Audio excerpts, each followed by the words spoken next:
rebonjour après cette petite pause. Donc nous allons attaquer la troisième table ronde de ces entretiens de la biodiversité avec cette question: quel avenir pour les grands carnivores dans notre beau pays? Et pour répondre à cette question et à cette thématique très vaste, je vais appeler François Léger, mon ami François Léger de l'Office français de la biodiversité, donc à retraite depuis quelques mois, depuis pas longtemps, donc libre de parole, exact. La jeune femme qui lui a succédé, Marie-Loge Ferrer, donc OFB, mettez-vous à côté. Sandrine Farny, que nous avions vue lorsque nous avons fait la journée colloque sur le lynx en 2022, qui est chargée de mission animation plan régional, donc pour le PRA en faveur du lynx massif des Vosges.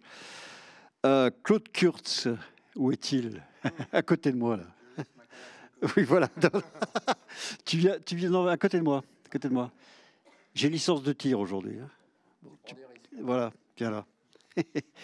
Donc Claude Kurtz, président fondateur de l'association SOS Faucon Pèlerin Lynx. J'appelle Anthony. Donc Anthony, qui est directeur, vous le savez, du parc animalier de Sainte-Croix-Porte, mais aussi qui est membre du conseil d'administration de l'association Ferus, qui se bat depuis des années et des années pour la sauvegarde des grands carnivores, que ce soit l'ours, le lynx, le loup, évidemment. Et enfin, j'appelle Jean-François Sylvain, président du conseil scientifique régional, protection de la nature. Oui, vas-y. Voilà, qui sera donc le grand témoin de cette table ronde et qui aura la lourde charge de la conclure. Voilà. Bien. Donc, toujours le même principe. Derrière infographie, je vais vous présenter en fait 4 espèces de carnivores. On va commencer avec le chat forestier. Ensuite, on parlera du loup. Ensuite, du lynx boréal. Et pour terminer, puisque c'est une espèce nouvelle, d'après ce que j'ai appris, le chacal doré, qui serait désormais présent dans le Grand Est, qui sera arrivé dans le Grand Est. Voilà. Et à l'issue de cette présentation d'espèces, là, on va beaucoup parler d'elles, et à mon avis, ça va durer du temps. On essaiera de faire un focus sur l'habitat de ce type d'espèces, même si certaines d'entre elles sont en habitat extrêmement varié. Mais on va faire un focus sur ce type d'espèces, et puis ça permettra de répondre aux questions avec un échange avec la salle. Alors, si vous voulez, on va commencer par ce fameux petit chat forestier, qui est un petit animal absolument adorable, qui est protégé par la loi, bien sûr, prédateur territorial, qui mange beaucoup de petits rongeurs, 90% de son régime. Alors, on a toujours dit que le Grand Est, et en particulier notre région, là, ici, Lorraine, Alsace, était une sorte de bastion au niveau national pour ce petit félidé. Et j'aimerais savoir si c'est toujours vrai, si ce petit animal qui est absolument adorable va bien ou va pas bien, enfin j'en sais rien. Comme tu le connais parfaitement bien, toi tu pourrais peut-être un petit peu nous dire ce qu'il en est. Tu prends un micro là. Alors je vous préviens, il est... Oui, ça marche. Voilà. Il parle beaucoup, hein, donc vous étonnez pas si je... Hein, pas... Vous étonnez pas si je fais le coup près là. Clac. Non. Allez, vas-y François. Quand il s'agit du chat sauvage, je suis bavard. Il n'y a pas que le chat sauvage. Allons-y. Voilà. Et donc, en fait, pour répondre à ta question, effectivement, le chat forestier, comme disait Bruno Condé, qui a mené les premières études en France sur le chat forestier au Muséum d'histoire naturelle de Nancy. À Nancy, il était à la faculté des sciences. Il a commencé avec Paul Rémy. Oui. Et il avait son élève, il s'appelait Paul Schoenberg, un Suisse. Et donc, ils ont fait les premiers travaux sur cette espèce. Et il me disait toujours, je l'ai bien connu, donc du coup, effectivement, la Lorraine, c'est le berceau du chat sauvage. Et vraiment, c'est la Lorraine, on va dire, enfin, le Grand Est, hein, en général. Et c'est un environnement qui convient bien aux chats forestiers. Et on va dire pratiquement, je grossis le trait, mais il manque nulle part. Et donc, du coup, si on regarde la France, je ne sais pas si il y a la carte qui est projetée. Je ne sais pas, je me tourne vers la régie. Elle y était. Elle y était. Bon, peu importe. Et alors, Donc, pour le chat forestier, en France, quand on commence dans le département de l'Ain, voilà. Donc, je l'ai mis à jour hier soir. Et donc, je me mets comme ça. Oui, vas-y, il n'y a pas de problème. Et donc, en fait, ce chat forestier, quand on prend le département de l'Ain, après toute la Franche-Comté, la Bourgogne, la Lorraine, l'Alsace, une partie de la Champagne, on a vraiment un domaine avec des centaines de kilomètres carrés et de la continuité forestière.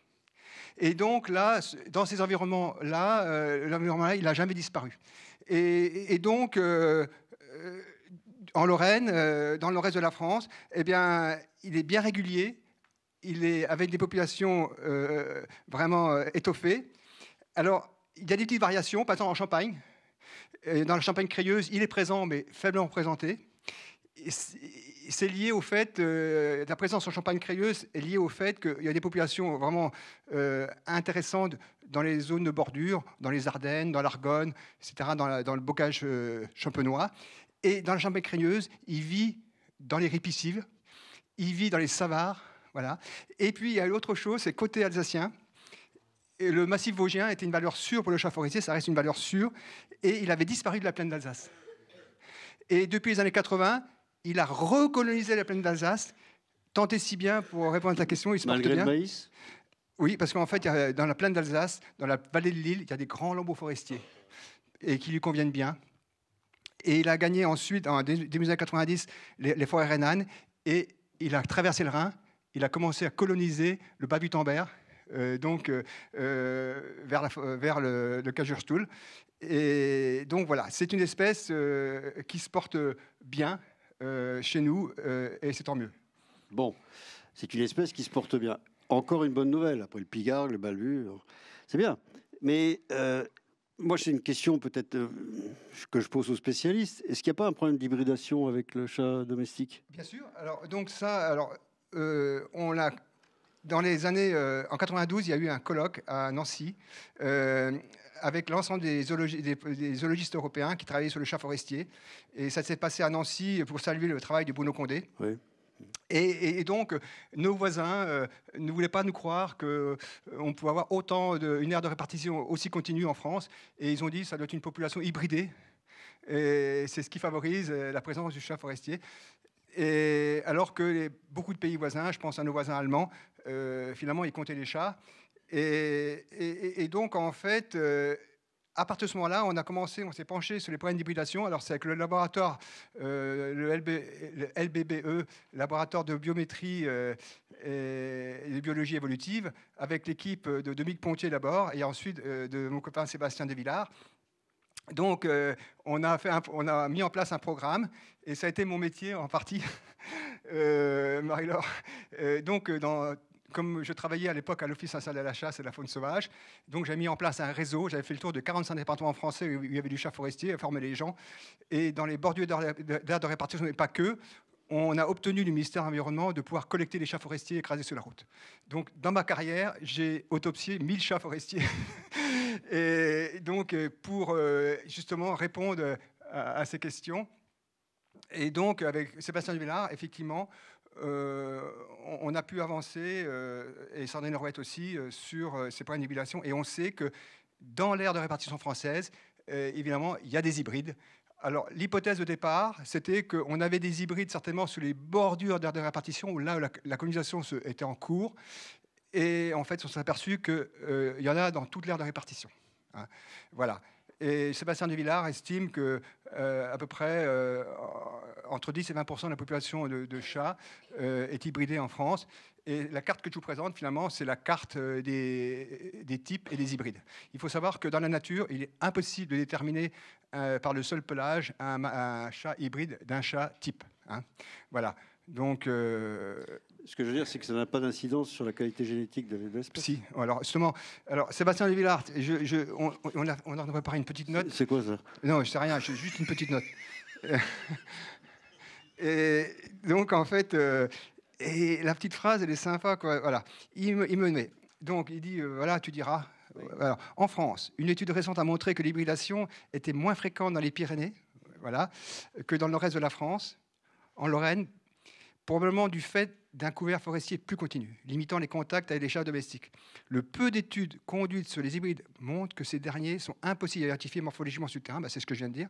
Les hybrides partagent une niche écologique proche du chat forestier d'Europe, peuvent partager les mêmes ressources alimentaires, l'utilisation d'habitat et transmettre certaines viroses félines. D'un point de vue génétique, les conséquences de l'introgression génétique ne sont pas connues en termes adaptatifs, mais pourraient conduire à l'extinction du génotype du chat forestier d'Europe. Tous les chercheurs ne s'accordent pas sur les conséquences de l'hybridation et le risque sur la faune en général, pour une réflexion sur le chat forestier. Alors en fait, ce qui veut dire, c'est que si ce fameux chat sauvage hybride commence à revenir dans les fermes et manger dans les gamelles, on aura perdu certainement un prédateur forestier. Ouais, d'accord. Moi, je vois. Oui. Ouais. Et pour l'instant, c'est pas le cas. C'est pas le cas, heureusement, non. En fait, moi, je crois qu'il y a plus à regarder du côté des habitats. C'est peut-être les menaces, parmi les menaces, c'est certainement... Ça, c'est ce qu'on va voir voilà. après la présentation de toutes ces petites, ces espèces. Moi, je voudrais poser une question c'est Anne-Laure, hein, c'est ça? Marie-Laure. Marie-Laure, pardon. Prendre la succession de cet animal-là. Parce que, pour le chat forestier, il n'y a pas de plan national d'action, de PRA, ou de choses comme ça. Vous allez continuer les études qu'il a, parce que c'est une mine d'information, lui. Oui, effectivement, c'est le bon terme. Un puits de connaissances dont j'ai pu heureusement profiter quelques années avant son départ en retraite. Alors effectivement, le travail sur ces espèces, je dis ces espèces parce qu'on est sur le groupe justement, ce serait bien de les élargir. Ouais. Qu'est-ce qu'il y a d'autre comme espèces qui sont suivies par justement ce laboratoire? Alors oui, actuellement en fait, on travaille sur le cortège d'espèces qu'on appelle les petits mésocarnivores. Voilà, donc ça part de la belette pour la plus petite d'entre ces espèces jusqu'au blaireau et au renard. Mais actuellement, on ne conduit plus d'études aussi spécifiques que celles qu'a décrites François à l'instant. Alors, ça pourrait à nouveau survenir, selon les questions qui pourraient se poser en termes de conservation pour l'une ou l'autre espèce. On pourrait être amené à reproduire ce genre de choses. Aujourd'hui, on est plutôt sur un principe de veille, de suivi opportuniste de terrain pour pouvoir rendre compte de l'évolution de la présence de ces espèces, mais avec un investissement en termes d'études et recherches qui est moindre que ce qui a pu être fait il y a quelques années encore, et les études qui ont été suivies par François. Tout à fait. Ce que je voulais dire, c'est que l'OFB continue à travailler sur ces questions-là. Tout à fait, oui. Et alors là, évidemment, on parle d'espèces autochtones, mais on a quand même un animal qui entre un petit peu dans cette catégorie, tu me permettras de dire ça, c'est le fameux raccoon, quoi. C'est le raton laveur, qui d'ailleurs ici est une star entre nous, le truc au coyote. Moi, il me réveille tous les matins, là. Non, mais qu'est-ce que vous faites parce que là maintenant, enfin, moi je sais qu'il y en a de plus en plus, notamment sur le massif vosgien. Je sais qu'en Allemagne, c'est un animal qui est chassé, qui est considéré même peut-être comme nuisible, je crois. Je crois que j'avais eu un chiffre une fois, j'étais de l'ordre de 100 000 individus tués par an, je crois. Hein. C'est bien possible, moi j'ai pas le chiffre. Mais j'avais ce chiffre-là, entre 100 et 120 000. C'est énorme. Est-ce que ça peut arriver? Parce que sachant que c'est... Bon, avec toute la sympathie que j'ai pour le raccoon, attention, pas oublier quand même que c'était la mascotte des troupes américaines.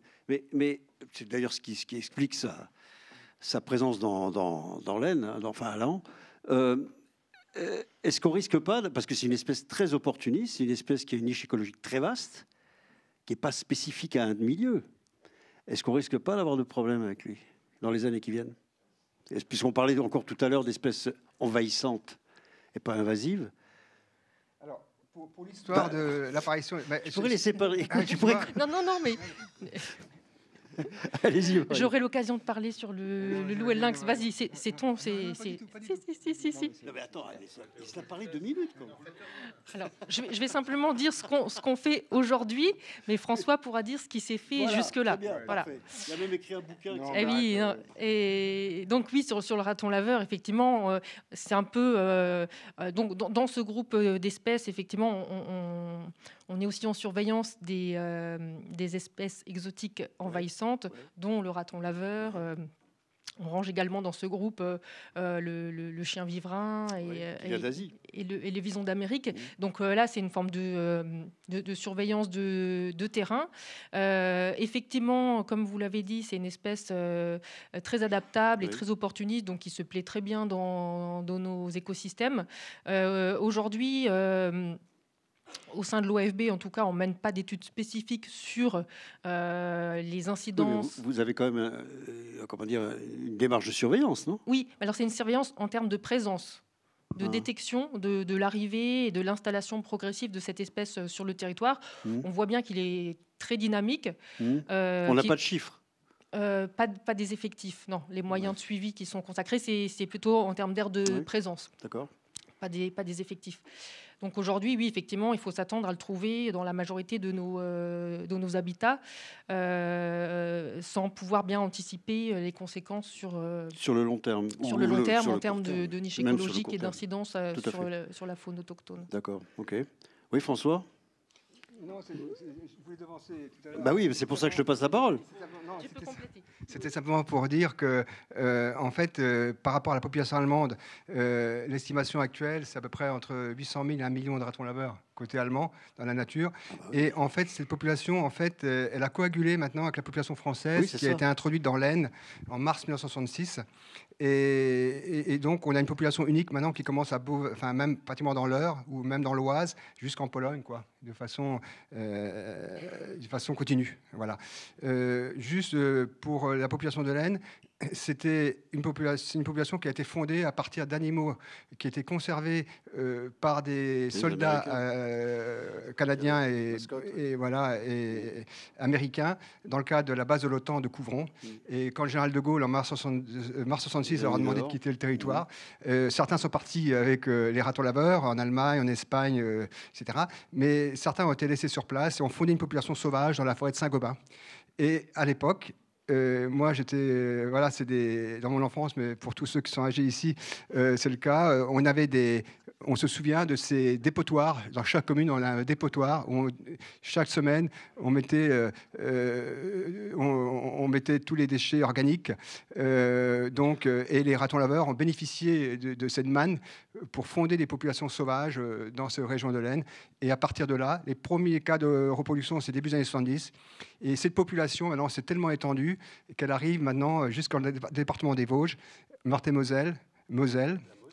Meuse aussi, oui, tout à fait. Hein. Voilà, c'est une population continue. Et on a des populations très étoffées parce que certains coins de la Marne, je peux vous citer des communes où les piégeurs en capturent 150 par an dans leur commune. Hein. Donc, il est plus commun que le renard dans certains secteurs. Alors, juste une petite anecdote.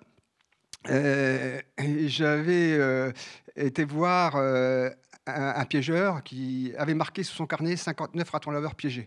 Alors je me suis dit, il s'est trompé, c'est un 5 ou un 9, quoi. C'était pas possible. Et il m'a dit, si. Et en fait, il est capturé dans la forêt d'Épernay. C'est une forêt de chênes avec des étangs, bordés par des prairies. Et on s'est renseigné à nos collègues allemands. Ils nous ont dit, mais là, c'est l'habitat optimal, c'est quasiment plus favorable que dans l'aire d'origine. Et en fait, quand on regarde le plateau lorrain avec la Voivre, les étangs de la forêt de la Reine, le plateau lorrain ici, donc on n'est qu'au début, mais ici, on a une population, il faut s'attendre à avoir une population extrêmement étoffée de ratons laveurs, puisque les habitats sont optimaux. Voilà. Bien, bon, bonne nouvelle. Alors, comme toujours, hein, comme les tables rondes précédentes, si vous avez des questions sur ces deux espèces, allez-y, profitez-en maintenant parce qu'après, ce sera un peu trop tard. Allez-y.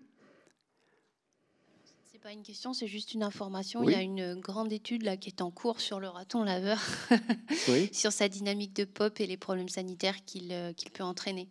Puisque le raton parce qu'il y a la laveur, question sanitaire derrière, bien sûr. Et il y a une population importante aussi dans le sud-ouest. On n'en a pas parlé, mais voilà. Oui, je parler parce que, mais effectivement, si je peux l'évoquer. Hein, mais en fait, en France, il y a 3 foyers. Et il y a un foyer qui se trouve aussi dans le massif central de la France. Et là, c'est une grande négligence d'un parc zoologique. Et avec des évasions. Et également en Gironde, avec une autre évasion d'un parc zoologique. Et donc, on a 2 foyers assez impressionnants, puisque le foyer maintenant du Massif central qui s'est fondé dans le Césalier occupe toute la Haute-Loire, arrive dans la Loire, tout le Puy-de-Dôme, maintenant la Corrèze, le Cantal, la forêt de la vallée de la Lannion, jusque dans la Creuse, et même vers le nord, il arrive maintenant dans l'Allier, la Creuse, l'Allier, le Cher et l'Indre. Voilà. Bon, bref, on en capture des milliers. Et donc, à côté de Bordeaux, c'est donc également fondé à partir d'un parc zoologique de quelques individus. Et maintenant, on a une population extrêmement étoffée qui occupe tout le département de la Gironde et qui déborde maintenant sur les départements voisins. Donc ça, c'est une bestiole très attractive. Il faut faire très attention. Et donc, de toute façon, on peut pas l'éradiquer, c'est pas possible. Pour répondre aussi à la question, c'est qu'on s'est aperçu que entre nous, on parle la culture des ratons laveurs. C'est-à-dire que les ratons laveurs d'ici, du nord-est de la France, ils sont ruraux. Et donc, ils vivent dans les bois, beaucoup. Et voilà, ils n'approchent pas tellement des maisons. Alors que en Gironde, eh bien, ils ont un autre comportement. Actuellement, on a des ratons laveurs qui rentrent dans les maisons. Et dans le Massif central, c'est encore autre chose. Et là-bas, sur les plateaux de la Haute-Loire, eh ben, il n'y a pas un arbre, mais ils vivent avec les vaches dans les stabulations libres. Les agriculteurs qui, la nuit, visitent leur exploitation peuvent voir 5-10 ratons laveurs qui mangent sur le terrain d'ensilage avec les vaches. Ils se nourrissent sur place, ils boivent sur place, ils mettent au monde leurs jeunes sur place. Etc., etc. Donc évidemment, vous pensez bien que ça pose des questions. On se dit, si un jour il y a la tuberculose bovine et que le raton laveur est le réservoir, comment on va faire, hein, voilà. Bien, intéressant. Question, oui, vas-y Damien.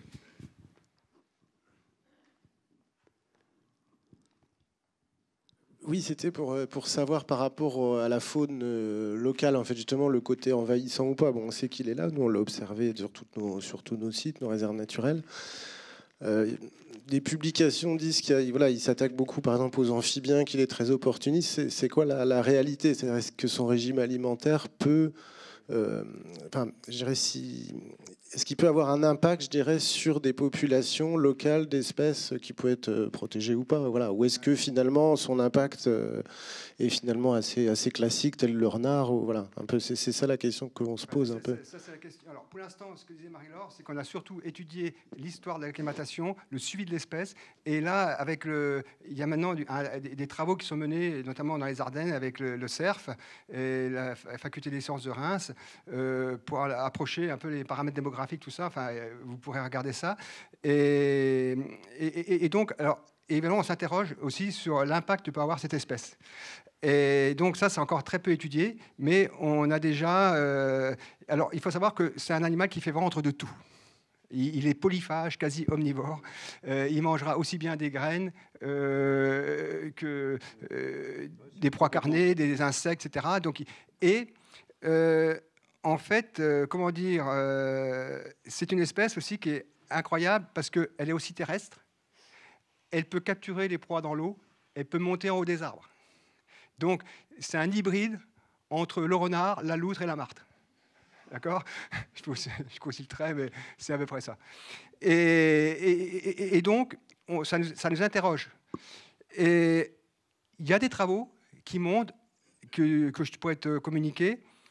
Dans certains cas, il peut avoir une incidence non négligeable sur les espèces indigènes qu'on veut protéger. Par exemple, les Polonais ont publié dernièrement un papier sur le suivi des chiroptères dans une grande cavité souterraine de Pologne, qui suivent depuis des décennies. Et là, ils se sont aperçus qu'ils ont pris un parcours d'1 kilomètre, ils ont trouvé des crottes, 63, je crois, de mémoire dans l'article. Ils les ont soumis à des méthodes moléculaires, ils ont montré que c'était que des crottes de ratons laveurs. Et toutes les crottes contenaient des chauves-souris. Et donc, comment on peut faire dans une situation pareille, où finalement, par simple opportunisme alimentaire, on a un carnivore qui s'installe en hiver dans la cavité souterraine et mange sur place. Et nous, on s'interroge, par exemple, dans l'Axe Pépès, ici, qui travaille sur les chauves-souris, par exemple, dans la côte de Meuse, où les ratons laveurs sont en train de s'installer, on a beaucoup de cavités souterraines forestières. On se dit, mais faut qu'on y pense. Et comment peut-on faire? Il faut qu'on devance un peu le problème. Il y a également un autre papier. Alors, les Allemands nous ont prévenu également que le suivi du Grand-Duc, je me tourne vers... Et donc, il peut y avoir une incidence. Et je me tourne vers mes collègues ici, Marc Geller, etc., qui montrent qu'en fait, dans les Vosges du Nord, effectivement, on a déjà des cas de prédation du raton laveur sur les aires de Grand-Duc. On peut s'interroger aussi sur la fréquentation des cavités d'arbres ou les chouettes niches, mais également les aires de rapaces où le raton laveur peut s'établir comme gîte, pour gîter. Donc voilà. Et puis le dernier point, c'est les écrevisses. Mais il y a un papier qui est paru en Italie, où là, il montre que le raton laveur a une incidence sur la conservation de l'écrevisse à plis blanc. Partout où le raton laveur est présent, les populations sont déstructurées, voire qu'elles disparaissent. Voilà. Donc il y a une réflexion qui est en cours. Comment fait-on? Alors, pour juste terminer, pour moi, moi, je me dis que le raton laveur, on ne peut plus imaginer le faire, je ne sais pas, c'est pas le bon terme, mais ouais. Et je pense que maintenant, quand on a des espaces avec des espèces d'intérêt patrimonial qu'on veut protéger de la dent du raton laveur, il faut, dans le plan d'action de départ, penser au raton laveur.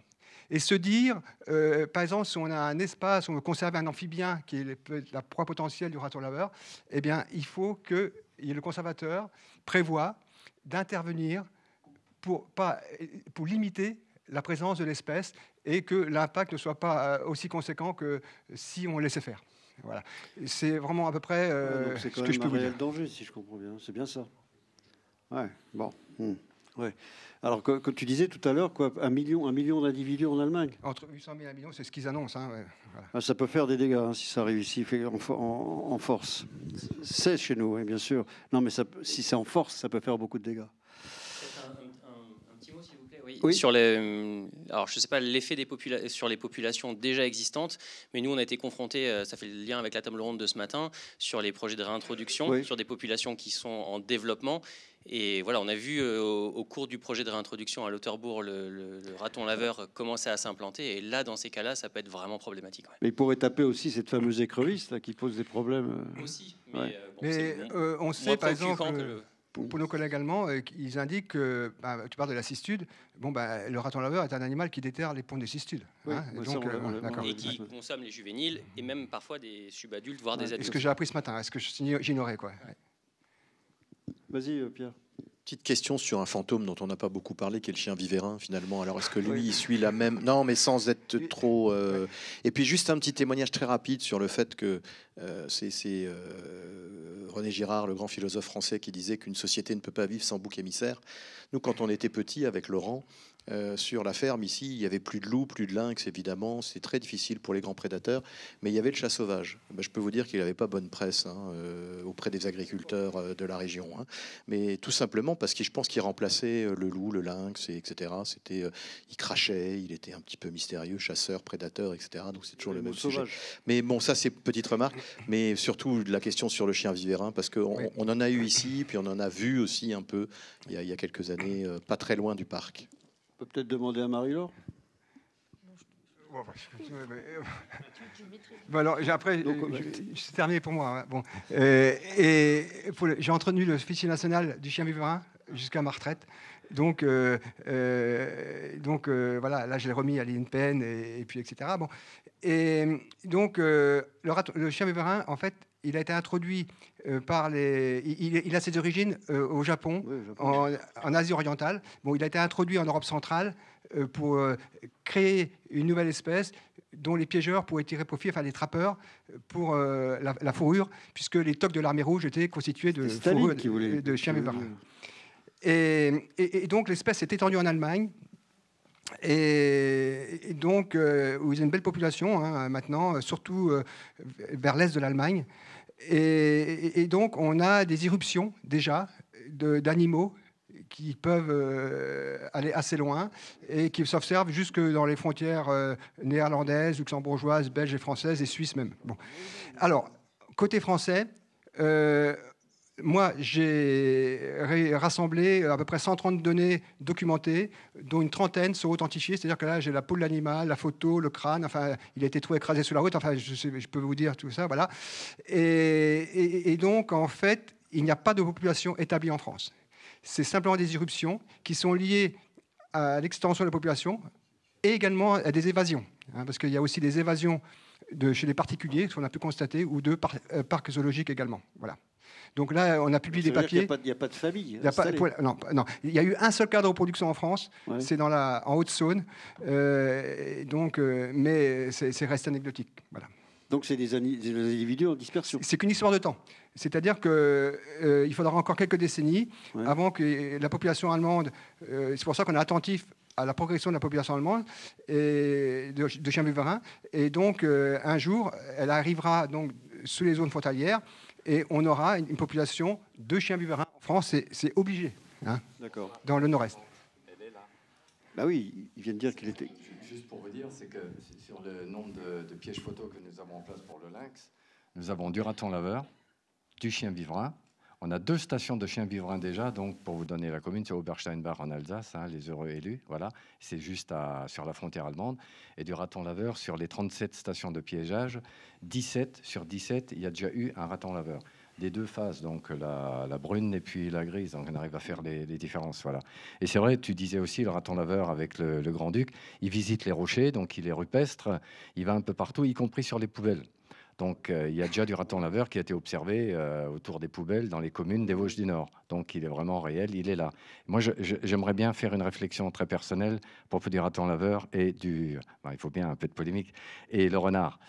Je lancerai un appel à la Fédération française des chasseurs d'arrêter de tuer le renard et de se concentrer sur le raton laveur. Ça, on voulait en parler après. Bon, ok.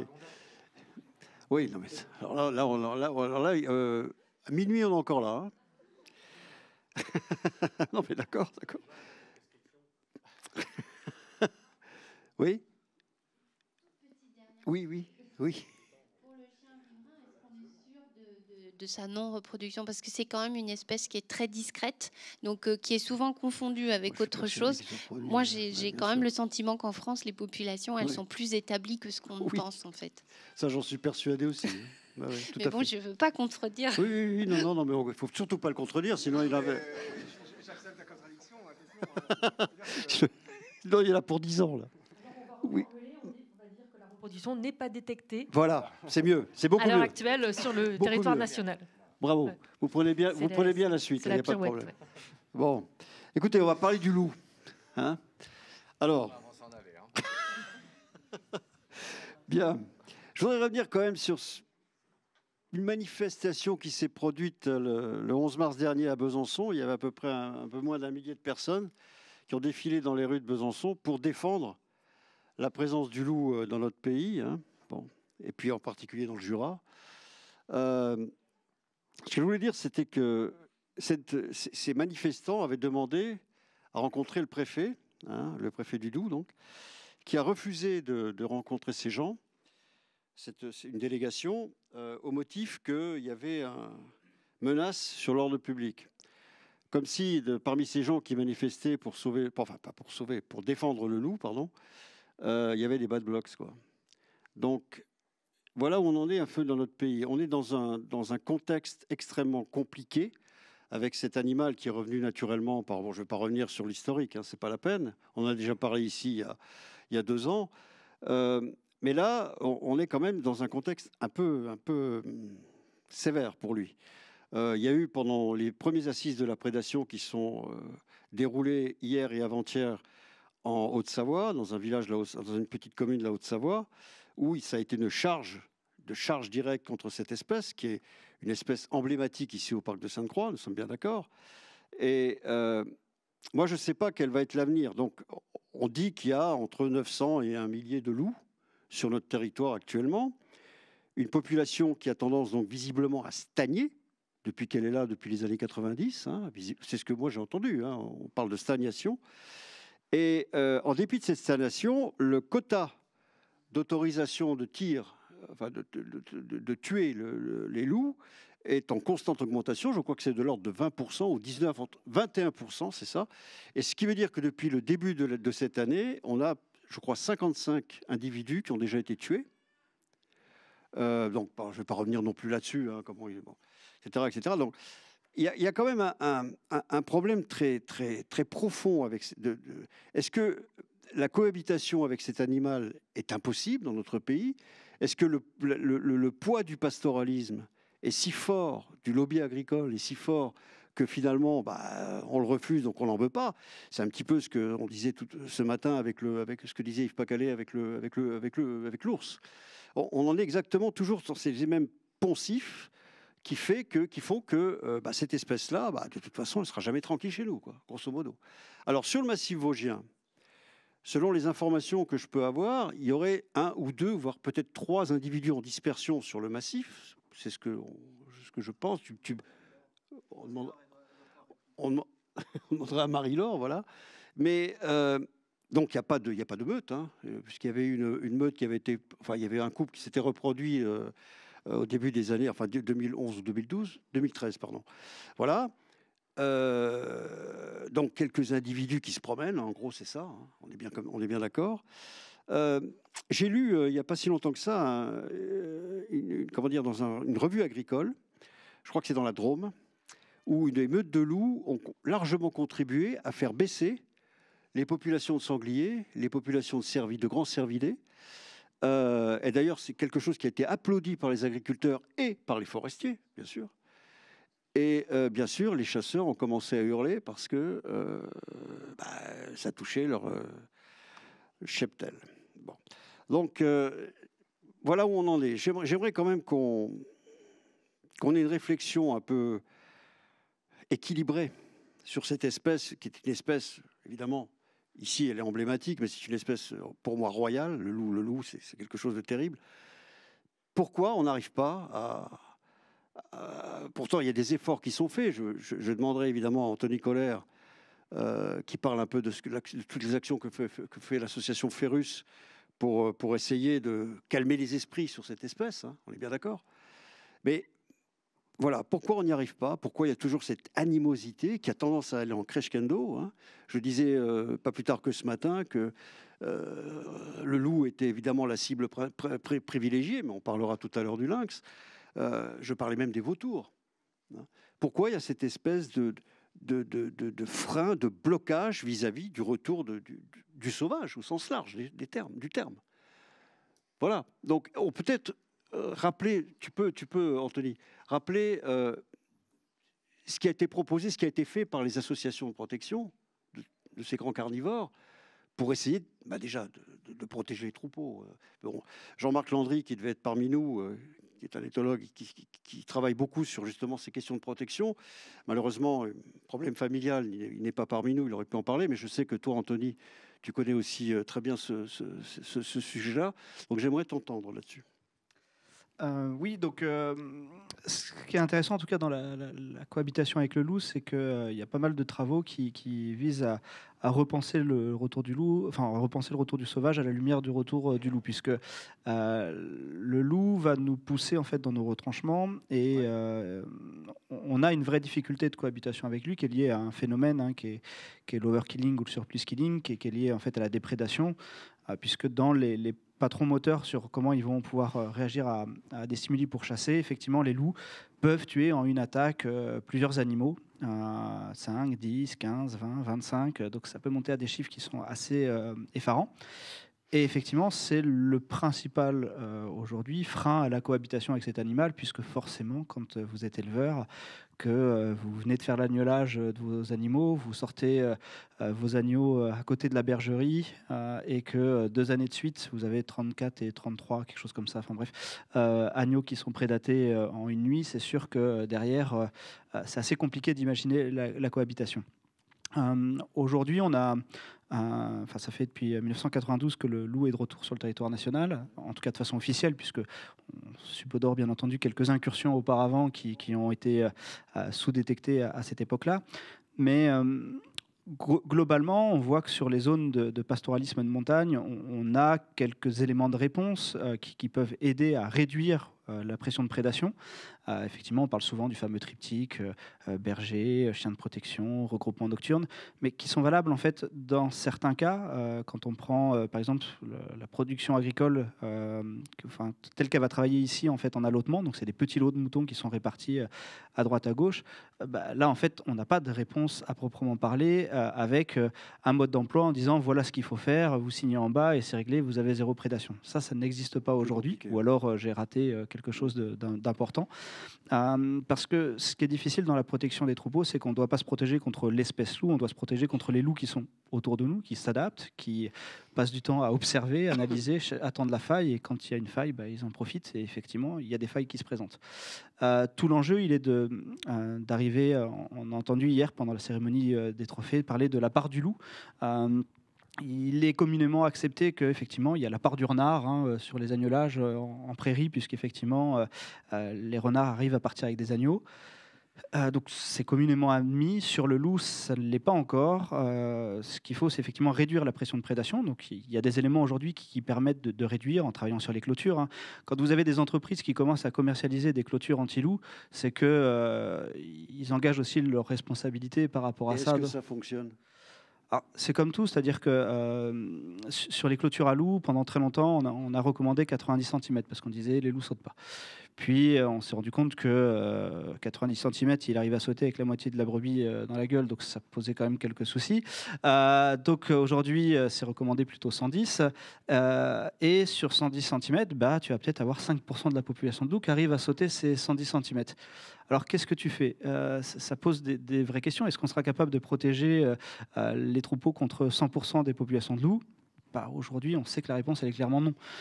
Et donc, c'est de là que la stratégie, en tout cas nationale, a été de mettre en place effectivement des dérogations à la protection de l'espèce pour pouvoir effectivement prélever les individus qui réalisent trop de prédation, ou en tout cas, c'est vers ça que ça pourrait tendre. C'est le 21%, là. Oui, tout à fait. Enfin, l'idée, ça a été de ralentir à la fois la progression du loup et en même temps de répondre à une pression de prédation pour essayer d'apaiser en tout cas les tensions avec le monde d'élevage. Stratégie qui n'a pas apaisé les tensions, qui n'a pas forcément ralenti la progression du loup, mais qui aujourd'hui est celle qui est choisie. D'accord. Alors quand on dit que c'est un animal qui coûte extrêmement cher à la France, enfin même à l'Europe, puisque je crois que je ne sais plus, c'était annoncé hier, lors de 60 millions d'euros par an, je crois, pour le loup. Je regarde Marie-Laure parce que je n'ai pas les derniers chiffres. Donc Non, mais ça a été annoncé par la fédération ovine, pardon.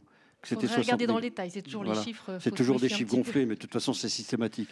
Moi, j'ai souvenir de l'époque où c'était beaucoup moins, mais j'étais sur des plutôt 20 millions en mesures de protection, et après, il y a les dégâts qui étaient de 3-4 millions à l'époque, mais effectivement, il y a quelques années qui sont passées. Donc, c'est ça, d'accord. Bon, moi, je voudrais revenir sur le massif vosgien. Donc, on disait tout à l'heure qu'il y avait peut-être 2 ou 3 individus en dispersion. On est bien d'accord ? Est-ce que vous voulez pas savoir ce que faisaient les assos alors ? Attends, après, on revient après là-dessus. J'aimerais revenir effectivement un peu sur l'état des lieux. Oui. Donc effectivement, le loup est de retour dans le Grand Est et plus particulièrement sur le massif vosgien depuis 2011. C'est l'année en tout cas où on a pu détecter son arrivée. Et on a mis en évidence une première et une unique reproduction, puisqu'après, les années suivantes, nous n'avons pas détecté de reproduction en 2013. Et donc, ça fait plus d'une dizaine d'années maintenant que le loup est arrivé dans le Grand Est et que la dynamique d'installation de l'espèce est assez évolutive. Donc, sur le territoire des Hauts-de-Vosges, où il est arrivé pour la première fois en 2011, on détecte toujours sa présence régulièrement. C'est-à-dire Comment vous la détectez ? Alors, par les suivis de terrain, oui. La recherche d'indices de présence qui permettent de documenter la présence. Piège photo aussi, non ? Piège photo, recherche de traces dans la neige, collecte de matériel donc biologique. on peut dire qu'il est toujours présent, donc voilà. on est toujours sur une ZPP alors. Voilà, tout à fait. C'est ce que je veux dire, c'est qu'on n'a pas que des individus en dispersion, on a des animaux établis aujourd'hui dans le Grand Est. Donc sur les Hauts-de-Vosges, on a un maintien de l'espèce. C'est-à-dire que le loup est toujours détecté. En revanche, c'est clair qu'on n'a plus un groupe constitué aujourd'hui et en tout cas pas en capacité de se reproduire. D'accord. Voilà. L'été dernier, on a mis en place un suivi estival par hurlement provoqué pour tenter de détecter la reproduction de l'espèce, puisque l'hiver précédent, on avait 2 individus ensemble, donc potentiellement un couple et une reproduction possible.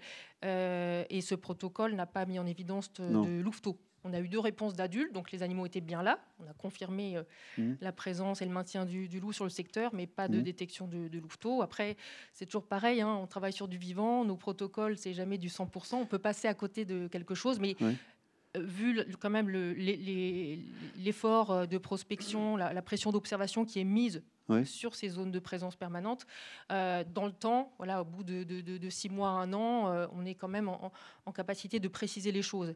Donc là, je vous parle de la situation l'été dernier. Le suivi hivernal vient de se terminer et n'a pas permis de mettre en évidence plus d'individus.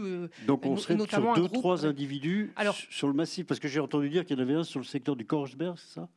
Celui-ci, c'est un animal de passage, justement. Alors, c'est toute la particularité pour le suivi de cette espèce, c'est de faire la part entre des animaux installés et puis ceux qui passent. Et ceux qui font que passer.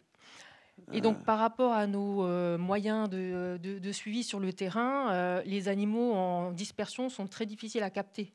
Voilà, ils se déplacent beaucoup sur de grandes distances, laissent très peu d'indices derrière eux. Donc, on a des observations fortuites, comme le fameux loup du Korsberg, qui a été pris en photo lors d'une traversée de route. Mais vraisemblablement, c'est un animal qui n'a fait que passer, puisqu'on n'avait pas d'informations ni précédemment, ni dans les Je n'ai pas entendu dire non plus qu'il y avait eu des dégâts sur les cheptels domestiques avec ces derniers temps. Sur le massif. Alors c'est relativement calme, effectivement, même sur la zone des Hautes-Vosges où on a un maintien de l'espèce à minima un individu, selon les années considérées, on a une petite dizaine de constats où la responsabilité du loup n'est pas écartée. Donc ça reste une situation. Oui, une petite dizaine sur les 2 versants, Aurénois et Vosgien. Alors ça veut dire quoi? Ça veut dire que les éleveurs sur ce secteur se sont équipés en moyens de protection? Alors, il y a toutes les situations. Il y a des éleveurs, effectivement, qui, à partir du moment où le loup est arrivé et où les premiers dommages sont survenus, ont véritablement fait des efforts pour se protéger en se disant, voilà, il est là, on voit bien comment ça se passe à l'échelle nationale, il va falloir faire avec. C'est toujours soutenu par l'État, ça, oui, dans le tout à fait, loup, on est bien d'accord. Oui. Mais ce n'est pas pour autant que tous les éleveurs du massif se sont protégés. Donc, on a des situations assez varié. Je pense surtout que le loup des Hautes-Vosges se nourrit principalement sur la faune sauvage. C'est suffisamment giboyeux pour ça. Ça intéresse, très très intéressant. Et j'ai connu celle qu'on a surnommée la meilleure louve d'Europe, qui était effectivement en Belgique sur la partie Flandre, qui est une louve qui s'appelait Naya, qui a été équipée en 2016, effectivement, fin 2016, d'un collier GPS, qui a traversé quasi toute l'Allemagne pour arriver, en passant par les Pays-Bas, sur le camp militaire, sur un camp militaire en Belgique. Et elle, donc, on suit vraiment bien son périple grâce au collier émetteur. Et c'est rigolo parce qu'on a plusieurs mâles qui ont suivi. Et il y en a plusieurs qu'on a pu suivre effectivement assez bien aussi leur déplacement, pas parce qu'ils avaient un collier émetteur, mais comme tous les dispersants, malheureusement, les rares indices de présence qu'ils laissent derrière eux sont plutôt du mouton. Et les populations d'Europe de l'Est de loups sont hyper bien suivies, donc les meutes sont bien génotypées. Et donc à partir en fait, du génotypage d'un individu qui va passer, on est capable de remonter sur à quelle meute il a appartenu. Et derrière, même les travaux actuels, c'est plutôt savoir quelles sont les habitudes alimentaires de ces meutes, puisqu'effectivement, il y a pas mal de travaux là-dessus. Et c'est comme ça qu'on a un de ces loups allemands qui est passé par les Pays-Bas, qui a traversé l'ensemble de la Belgique, qui a fini effectivement sur le territoire français. C'est le fameux Billy qui, en termes d'expertise, était un des pires loups que j'ai pu avoir en expertise, parce que j'ai souvenir d'une expertise sur des dégâts en étable qui était vraiment pas du tout typé, mais vraiment à l'intérieur de l'étable. Enfin bref, c'était pas très propre. Et clairement, ça faisait pas typer loup, et c'est la génétique qui nous avait rattrapé à ce moment-là. Et il y a des fois des individus qui vont sortir du lot qui sont quand même assez perturbants, parce que ils s'adaptent et ils ont chacun leur personnalité. Et dans le cadre des suivis, c'est quand même assez compliqué de faire la différence entre les attaques de loup et les attaques de chiens. Et c'est vrai que la France, et ça, faut rendre à la France ce qui lui appartient, mais elle a choisi d'indemniser assez largement dans le doute pour limiter en tout cas on va dire la pression. Malgré ce qu'on a dit, hein, ces sommes qui sont engagées pour indemniser les éleveurs, malgré tout, les éleveurs sont toujours vent debout, hein, y compris d'ailleurs même la Confédération. Pas tous les éleveurs. Je temporiserai dans le sens où aujourd'hui, on se rend compte qu'il y a des initiatives qui sont quand même assez intéressantes, où éleveurs et ONG arrivent à travailler ensemble pour essayer de réduire la pression de prédation. C'est le programme Pastoralou. Il y a Pastoralou, entre autres. Il y a une version Pastoralou qui est en train de se lancer sur la partie jurassienne, mais pas seulement. On peut citer des initiatives dans le Massif vosgien qui sont assez intéressantes aussi. Donc, on voit qu'on entend forcément ceux qui parlent le plus fort, mais ce qui est intéressant, c'est ceux qui parlent moins fort, qui ont tendance à essayer de trouver des solutions, à essayer d'avancer. Et c'est vrai que un des éléments qu'on pourrait essayer de demander à nos partenaires médias, c'est aussi de valoriser ces initiatives qui essaient de vivre ensemble et qui sont plutôt positives. Plutôt que de dire c'est la faute. Oui, d'accord. Oui. Parce qu'il y a toujours... Moi, c'est quand même une espèce que je suis aussi depuis pas mal d'années. Comment se fait... Bon, je vais très souvent en Roumanie... je suis allé très souvent dans les Carpates et je ne sais pas, je n'ai pas vu toute cette animosité que peuvent avoir. Bon, c'est vrai, il y a toujours ceux qui parlent plus fort que les autres, on est d'accord. Mais que ce soit en Roumanie, que ce soit en Pologne, que ce soit... Il n'a pas disparu de là-bas. Non, je sais bien qu'il n'a pas disparu, mais bon... Ouais, voilà. En Italie, ça se passe pas mal. En Espagne, ça se passe très bien. Je voudrais savoir pourquoi chez nous, il y a... Alors, on ne peut pas dire très bien, mais c'est une question d'habitude. Mieux. Je vais te prendre un exemple qui va te faire sourire. C'est qu'actuellement, dans le Maramureș en Roumanie, que tu connais aussi, les éleveurs sont terrorisés par l'arrivée d'une nouvelle espèce, qui n'est pas le loup, hein, c'est le chacal doré. Ils sont terrorisés par... C'est prévu après. Hein. Non, mais ils sont terrorisés par le chacal doré, qui effectivement est à cheval entre le loup et le renard. Mais ils en ont une peur bleue, alors que les gars, ils vivent avec les loups, les ours, les lynx, ils en ont rien à cirer, mais le chacal doré leur fait peur. On a peur de ce qu'on ne connaît pas, tout simplement. Alors le chacal doré, sa population a littéralement explosé dans la réserve biosphère du delta du Danube en même pas une dizaine d'années. Et on en voit de plus en plus tués sur les bords de route. Bien. Alors écoutez... Oh là là, c'est pour ça que je glissais... Ouais, ça va trop vite, quoi. Oui, ça va. Écoutez, est-ce que vous avez des questions sur le loup? Oui, madame. Oui. L'animosité qui est présente en France, en Belgique et dans d'autres pays par rapport au loup, est-ce que ce n'est pas dû à son historique en fait? Il y a eu la bête du Gévaudan, il y a la littérature, il y a plein de choses comme ça. Il y a eu la bête des Vosges aussi, 2 fois de suite. Là? La bête des Vosges. Je ne sais pas. La bête des Vosges. Qui ne connaît pas la bête des Vosges ici? Je ne connais pas, non. Les plus jeunes peut-être. Hein. Les plus jeunes. Non, mais voilà. On a eu deux séances de Bête des Vosges. Parce que bon, c'est vrai que, comme vous dites, comment je vais dire, c'est quand même quelque chose qui est resté dans l'imaginaire populaire. Est-ce que c'est pas ça qui est encore un frein justement à l'acceptation du loup? Je ne sais pas. Moi, je vois simplement le travail que fait le parc de Sainte-Croix. C'est pas pour leur faire des chevilles, mais enfin, c'est la vérité. Le travail de sensibilisation qu'ils peuvent faire sur le loup, qui est extrêmement bien fait. Je vois la réaction des gens quand ils visitent ce parc et qui vont voir les enclos où il y a différentes sous-espèces, hein, loup de l'Arctique, machin. Eh ben, c'est des réactions très positives, madame. Donc l'histoire, la bête de Gévaudan, c'est un peu vieux, quoi. Oui, Pierre. Je pense quand même qu'il y a Bruno Bettelheim et la psychanalyse des contes. Oui. Oui.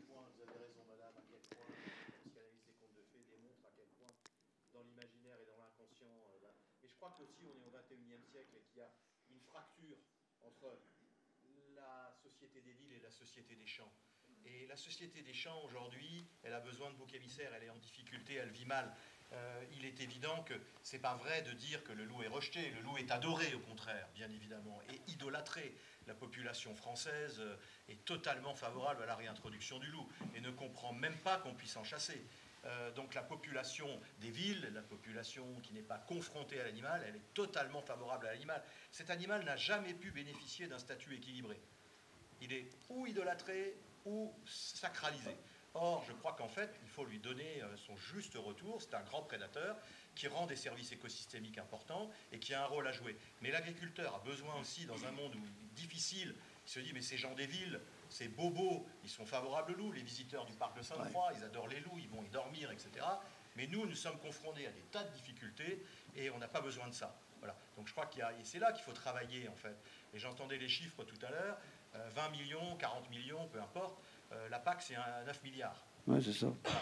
Donc, c'est pas grave. 20 millions par rapport aux services. En France aussi, il faut qu'on commence à faire de la comptabilité avec les services écosystémiques rendus qui sont extrêmement importants. Si le loup permet qu'il y ait moins d'ongulés et que la forêt se porte mieux, on a un bénéfice très, très, très important. Parce que la forêt, je rappelle, c'est du bois, le puits de carbone, etc. Donc tout ça, voilà, il faut qu'on ait un peu un œil beaucoup plus large que de dire ça a prélevé un mouton. Oui, ça a été dit. Il y a eu des choses qui ont été faites là-dessus, justement. Mais malgré tout, je suis désolé, encore je le répète, hier et avant-hier, c'était les premières assises de la prédation. Évidemment, ils ont fait ça avant le renouvellement du plan loup, 2024-2029, mais c'était hier les premières assises. On parle d'assises. Voilà. Donc, c'est quand même chaud, quoi. D'autres questions? Oui. Allez. Ouais. Petit micro. Oui, Anthony évoquait qu'il y avait pas, tous les éleveurs n'étaient pas forcément anti-loup. Moi, j'ai vécu quelques années dans les Alpes-Maritimes, dans le Mercantour, et effectivement, il y avait des éleveurs qu'on peut qualifier anti-loup, qu'on entendait très régulièrement, et voilà, qui avaient de la voix. Mais ils ont aussi un cadre qui leur permet de s'exprimer. Par contre, à côté de ça, effectivement, il y a des éleveurs qui soit n'ont pas d'avis tranché, soit en fait sont limite favorables au loup. Enfin, en tout cas, ils n'ont rien contre lui. Certains ont su s'adapter avec leurs propres moyens. Par contre, ces éleveurs-là, on les entend quasiment pas. Oui, je sais ça. Donc, par peur de représailles des fois de leurs confrères. C'est ça. Et aussi certains, enfin en tout cas, il y en a un ou deux, moi, qui me l'ont dit. En fait, ils se sentent un peu lâchés par l'État. Et en gros, voilà, on leur donne pas le moyen non plus de s'exprimer. Et la question, c'est comment on pourrait valoriser ces éleveurs, de sorte aussi à contrecarrer le discours permanent d'une partie du monde agricole qui est constamment anti-loup. Le problème est très simple. Vous avez un syndicat majoritaire qui d'ailleurs a été rejoint par la Confédération paysanne. Je me souviens très bien de José Bové qui tapait sur la tête du loup. Absolument. Donc les syndicats paysans sont vent debout, quoi. Donc vous avez un lobby extrêmement puissant contre... Mais justement, comment le contrecarrer, ce lobby, quoi. C'est pour ça qu'on en parle encore aujourd'hui. C'est pour ça que ça sert à ça aussi, ces entretiens, c'est de poser des questions. C'est de poser des questions pour savoir effectivement où est-ce qu'on va, quoi. On a la chance d'avoir une espèce sommet de la chaîne alimentaire, super prédateur, qui est revenu par lui-même, effectivement, dans notre pays, qui a tendance à se diffuser dans notre pays. Bon, on atteint 1 millier d'individus, c'est ça. Et on a toujours en face, moi j'appelle ça le mur de Berlin, quoi. Pour donner une échelle encore un peu plus large, c'est qu'il faut imaginer qu'il ne se passe pas une semaine sans que les lobbyistes anti-carnivores à Bruxelles vont travailler les eurodéputés. Oui, bien sûr. Et c'est des éléments sur lesquels les ONG ne sont pas du tout suffisamment présentes. Et aujourd'hui, c'est la Commission européenne qui tient bon face en fait aux attaques répétées pour essayer de déclasser le loup au niveau de la directive Habitat. Et c'est vrai que de ce côté-là, il y a une tentative au niveau européen pour le loup qui s'appelle l'Alliance européenne pour la conservation du loup, le AWC. Et j'ai fait partie des personnes qui ont fondé cette alliance il y a quelques années. Et c'est vrai qu'on voit bien qu'il y a des... On ne peut pas dire que dans les autres pays, c'est si facile que ça. Je pense à la Scandinavie, où il y a les conflits avec les chasseurs par rapport aux chiens de chasse. Si on part sur l'Europe de l'Est... En fait, ce qu'on observe, c'est que d'une manière générale, ça se tend un peu partout. Parce qu'effectivement, les mesures de protection ont bien marché. Donc ça, c'est un point positif, c'est que les mesures de protection ont bien marché. Donc l'espèce s'est redispersée un peu partout. Et elle avance très bien. Et donc aujourd'hui, forcément, les zones où elles n'étaient plus présentes commencent à plus y en avoir beaucoup, à part si on regarde effectivement l'ouest de la France, même si forcément on est en bout de course du continent, mais ça avance partout. Et forcément, ça se tend un peu plus parce que la dynamique qui était nécessaire il y a 20 ans, avec les mesures de protection d'il y a 20 ans, évolue. Et c'est pour ça que la France s'est adaptée. Est-ce que c'est bien, est-ce que c'est pas bien? Ça dépend du prisme par lequel on le regarde. Mais ce qui est sûr, c'est que pour avoir travaillé avec des éleveurs, il est clair, et je pense quand vous allez sur des constats de dommages, quand vous travaillez avec la détresse humaine, il est clair que vous pouvez pas. J'ai souvenir dans le secteur sur l'Aube où on avait été envoyé, on nous avait demandé une conférence 1 an à l'avance. C'était génial. On s'était dit, le loup n'est pas encore là, c'était pour préparer le retour du loup. Entre-temps, le loup avait eu la bonne idée de revenir, d'avoir attaqué 36 éleveurs dans le secteur. Il y a un éleveur qui avait perdu 80 brebis en moins de 6 mois. Je peux vous assurer qu'on n'est pas sur le même climat pour pouvoir parler aussi sereinement que là, ce qu'on peut faire. Donc forcément, il y a des détresses et donc il faut les entendre, il faut aider le monde de l'élevage à évoluer. Ils ont évolué de façon admirable sur les 50, 100 dernières années. Il n'y a pas de raison qu'on n'arrive pas à continuer à évoluer, donc il faut travailler. Espérons-le. Si je peux me permettre, oui. Il y a quelques semaines, pour aller dans votre sens, je crois que les bergers ou les personnels qui étaient chargés des investisseurs des estives à moutons se sont mis en grève sur je crois, dans les Alpes. Voilà. Donc, est-ce que le problème du loup n'est pas aussi un peu le problème de la difficulté de la reconnaissance d'un métier qui s'appelle l'ouvrier agricole, le berger, etc. Est-ce qu'on n'a pas aussi un problème en France de reconnaissance de ce métier? Est-ce qu'il ne faudrait pas reconsidérer aussi en matière de formation professionnelle et de revaloriser un peu toutes ces personnes qui se sacrifient pendant 5 mois par an sur les estives à garder des moutons, etc. Je crois qu'il y a peut-être à creuser là aussi. Et comme disait Pierre, la PAC, c'est 9 milliards, hein, c'est ça. Bon. Allez, 40 millions pour les histoires de loups, hein, qui englobent tout, enfin des histoires, voilà, y compris les problèmes personnels, etc. On aurait quand même intérêt maintenant à réfléchir au niveau européen, peut-être une entente un peu plus sereine et globale sur toutes les problématiques qui sont dues au loup. Je pense qu'on avancerait beaucoup. Je pense qu'il y a une véritable détresse chez certains éleveurs qui voudraient se démarquer, mais ils n'en ont pas les moyens. Et ensuite, vous avez les gros capitalos qui payent une location d'une grande estive, qui sont franchement, excusez-moi pour le terme, pétés de thunes, hein, voilà, qui sont pétés de thunes, et puis qu'eux, ils comptabilisent à la fin qu'est-ce qu'ils peuvent mettre à l'abattoir. Et je crois qu'il faudrait peut-être considérer ça aussi. Peut-être que le loup aura une meilleure presse, en sachant que le loup, c'est pas simple à gérer. C'est vrai. Bien, on va sur un plus simple, lynx. Le lynx. Alors, lynx boréal. Là encore, un animal absolument adorable. Alors, je ne vais pas revenir sur... On va parler de ce qui se passe dans le massif vosgien. Puisque là, j'ai à côté de moi des gens qui sont parfaitement au courant de ce qui se passe. Donc, si, en résumé, on aurait donc une dizaine d'individus sur le massif, une femelle, Lika, qui vient de la réintroduction qui a été faite en Allemagne, en Rhénanie-Palatinat. Cette femelle est toujours la seule, d'après ce que j'ai entendu. Et donc, on aurait toujours cette dizaine de lynx. Donc, 9 mâles qui traînent sur le secteur.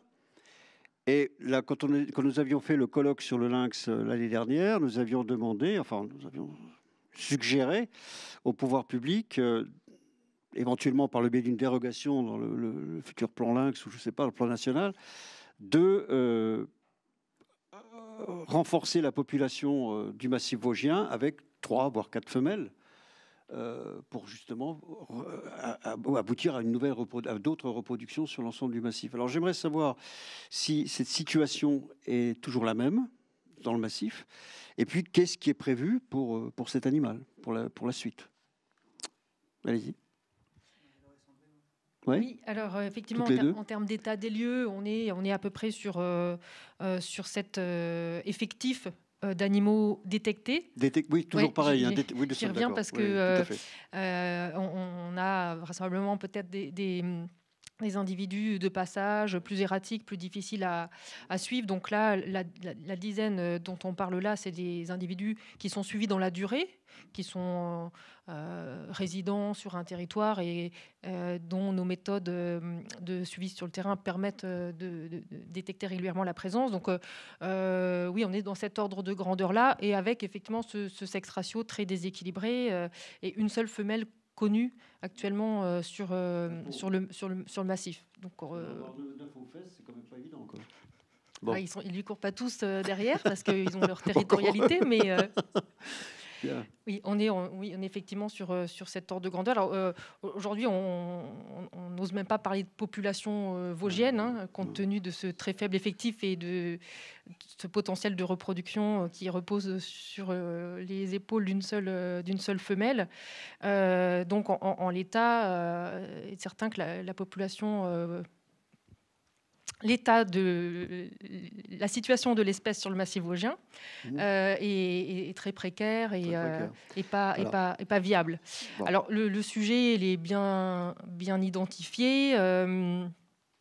Il fait l'objet d'une approche spécifique dans le cadre du plan national d'action Lynx, puisque pour le massif vosgien, nous avons une déclinaison régionale compte tenu du contexte particulier de l'espèce sur le massif.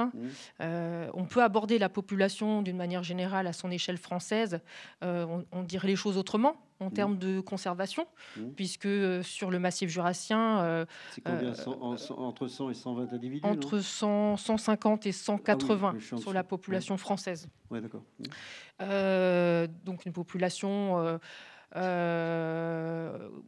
au niveau des indicateurs de tendance qui se portent pas mal, on va dire, puisque l'aire de présence occupée de manière régulière par l'espèce progresse d'année en année, même lentement, mais on est plutôt dans une situation de maintien. Par contre, quand on s'intéresse plus spécifiquement à la situation vosgienne, oui, effectivement, il y a de quoi s'inquiéter pour la pérennité de l'espèce sur le massif. Et donc, dans le cadre du plan régional d'action, on regarde ça de près, bien évidemment, et on attend avec impatience les résultats d'une étude sur la viabilité du lynx donc, à l'échelle de la population française et plus particulièrement vis-à-vis de la... Alors, c'est une expertise collective qui est menée conjointement par le Muséum d'histoire naturelle et l'Office français de la biodiversité. Et donc, cette étude repose sur deux volets. Un volet écologique, donc, qui tient compte des paramètres démographiques de l'espèce et du contexte aujourd'hui en termes de métapopulation, donc au-delà de l'échelle purement population française, sachant que cette espèce-là n'a pas de limite administrative. On s'intéresse bien sûr aux interactions avec les sous-populations des pays voisins et un volet sociologique aussi, relatif à l'acceptation de l'espèce, donc le contexte dans lequel cette espèce peut... C'est l'acceptation, on en parlera tout à l'heure avec mon ami Claude Kurtz, là. Mais je voulais revenir... Sandrine, je voulais vous qui travaillez quand même sur cette espèce depuis déjà un sacré bout de temps, je voulais revenir sur l'histoire en Allemagne. Donc, il y a eu cette réintroduction en Rhénanie-Palatinat, et j'ai vu que dans la région, dans le Land de Bade-Württemberg, pour renforcer justement je crois qu'il y a une quinzaine de mâles dans ce secteur-là, je crois, 10, bon, pardon, excuse-moi. Oui, ils veulent... c'est bien ça, il y a un programme qui est établi, qui est fait, de relâcher d'une dizaine ou une quinzaine de femelles. Il y a 3 projets en fait en Allemagne de renforcement. Oui. Donc c'est vrai que l'Allemagne est plutôt vraiment proactive en fait sur ce sujet-là. Donc effectivement il y a 3 zones et là c'est vrai que nous on bénéficie directement de la réintroduction qui a eu lieu du coup côté Palatinat entre 2016 et 2020. Il y a eu 20 individus qui ont été relâchés et du coup on a des individus qui viennent directement dans les Vosges du Nord et qui ensuite ont dispersé jusque dans les Vosges du Sud. J'en reviens encore une fois à dire qu'en Allemagne, outre le Rhénanie-Palatinat, effectivement le Bade-Württemberg, donc ça veut dire qu'ils ont plusieurs actions, mais concrètes. Ils ont plusieurs projets de renforcement, oui. De renforcement. Et nous, on est encore au stade de l'étude. Alors en fait, cette question-là, elle a été vraiment évoquée durant le plan régional d'action et durant le plan national d'action, durant l'écriture en fait, de ces plans. Oui. Et c'est vrai que comme on l'évoquait précédemment sur le loup, c'est quelque chose qui faisait quand même encore beaucoup de débats.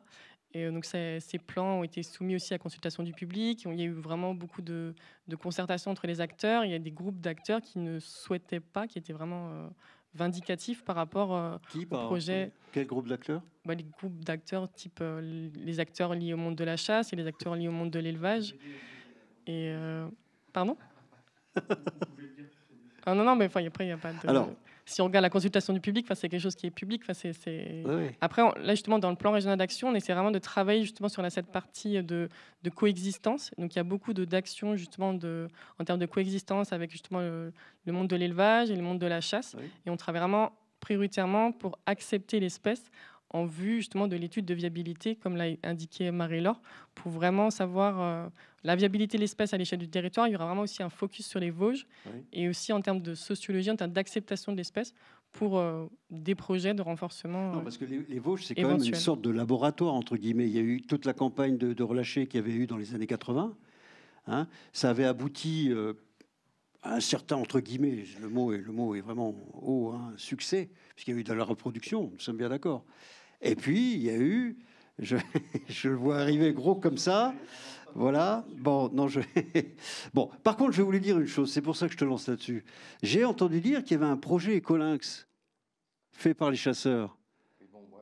Je voudrais revenir un peu sur quelque chose de plus positif, parce que là, on broie du noir. Donc, première nouvelle, c'est que avant de parler de la population vosgienne, on va parler de la population transfrontalière entre le Palatinat et les Vosges du Nord sur les deux départements.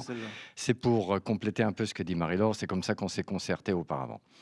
Alors, une bonne nouvelle, c'est que l'ICA, c'est vrai que c'est la seule femelle qui a mis bas, et on sait depuis, sur 2 exercices. La bonne nouvelle, c'est que maintenant, on a aussi une deuxième femelle transfrontalière qu'on a nommée Taïga, qui est aussi issue donc, de la génération des lynx qui ont été lâchés. Donc, on en a une deuxième. Et Sandrine a pu récupérer aussi une bonne information, une photo d'un ouvrier forestier allemand qui fait du photopiégeage tout seul dans son coin, à 500 mètres de la frontière, pas loin de chez nous. Et il a photographié Gaupa, la femelle, que nous avions déjà photographiée aussi.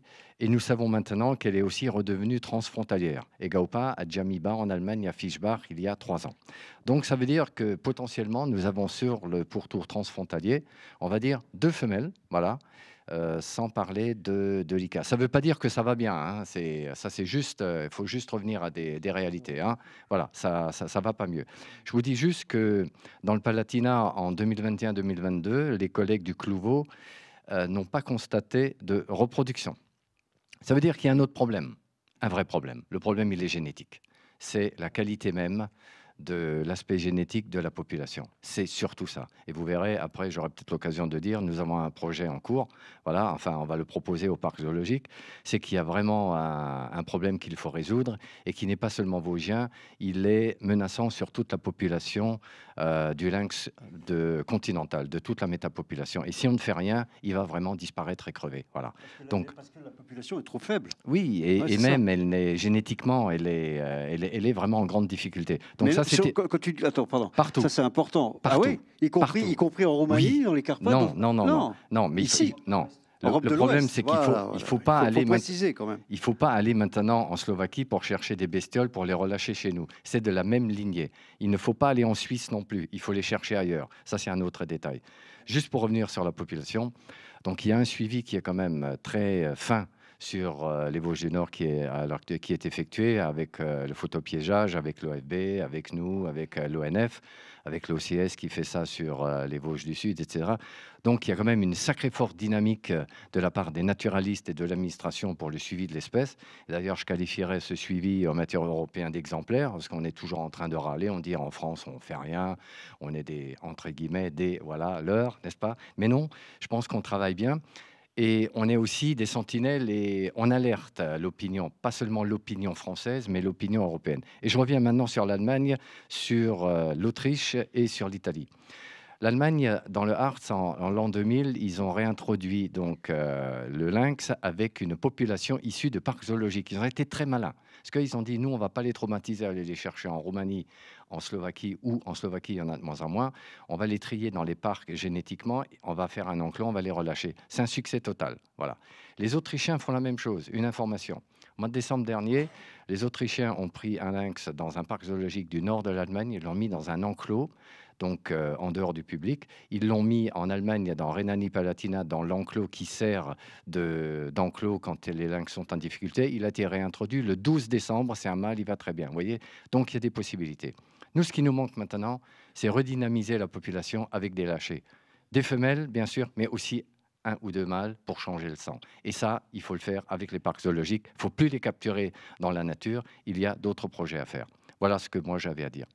Alors, quand tu dis les Allemands, c'est ce qu'ils veulent faire en Rhénanie-Palatinat, remettre des... Non, en Rhénanie-Palatinat, c'est terminé. Dans le Bade-Württemberg, ils vont prendre des lynx avec la collaboration du zoo de Karlsruhe. Ce ne sont pas des lynx. C'est pas des lynx pris en milieu naturel. Le fait de les capturer dans les populations résiduelles, ça perd du terrain. Donc c'est dans des zoos. C'est dans des zoos, voilà. Parce que vous savez que dans les zoos, ça tu peux mieux en parler que moi, il y a un EEP sur le lynx. Voilà, c'est pour donc ça, ils peuvent trier génétiquement avec la diversité. Ils peuvent quand même faire beaucoup de choses. Ouais. Et là, il faut qu'ils viennent à notre secours. Voilà. Et ça, il faut maintenant l'amorcer. Et ça doit s'inscrire aussi dans le PRA. Et ça peut s'inscrire, d'ailleurs, avec Sandrine, on est bien d'accord. C'est déjà pour remplacer tous les lynx qui sont flingués par nos amis les chasseurs. Ne riez pas, la première cause de disparition du lynx, c'est pas la route. Je croyais que c'était le trafic. C'est celui qui a le flingue et qui tire dessus. Il faut arrêter le délire. D'ailleurs, il y a une autre cause aussi, c'est l'empoisonnement. On peut peut-être en parler. Voilà. Donc, vous voyez, il y a des choses à faire. Alors, c'est quoi ce projet Écolynx là, qui est chanté partout là, par le monde de la chasse?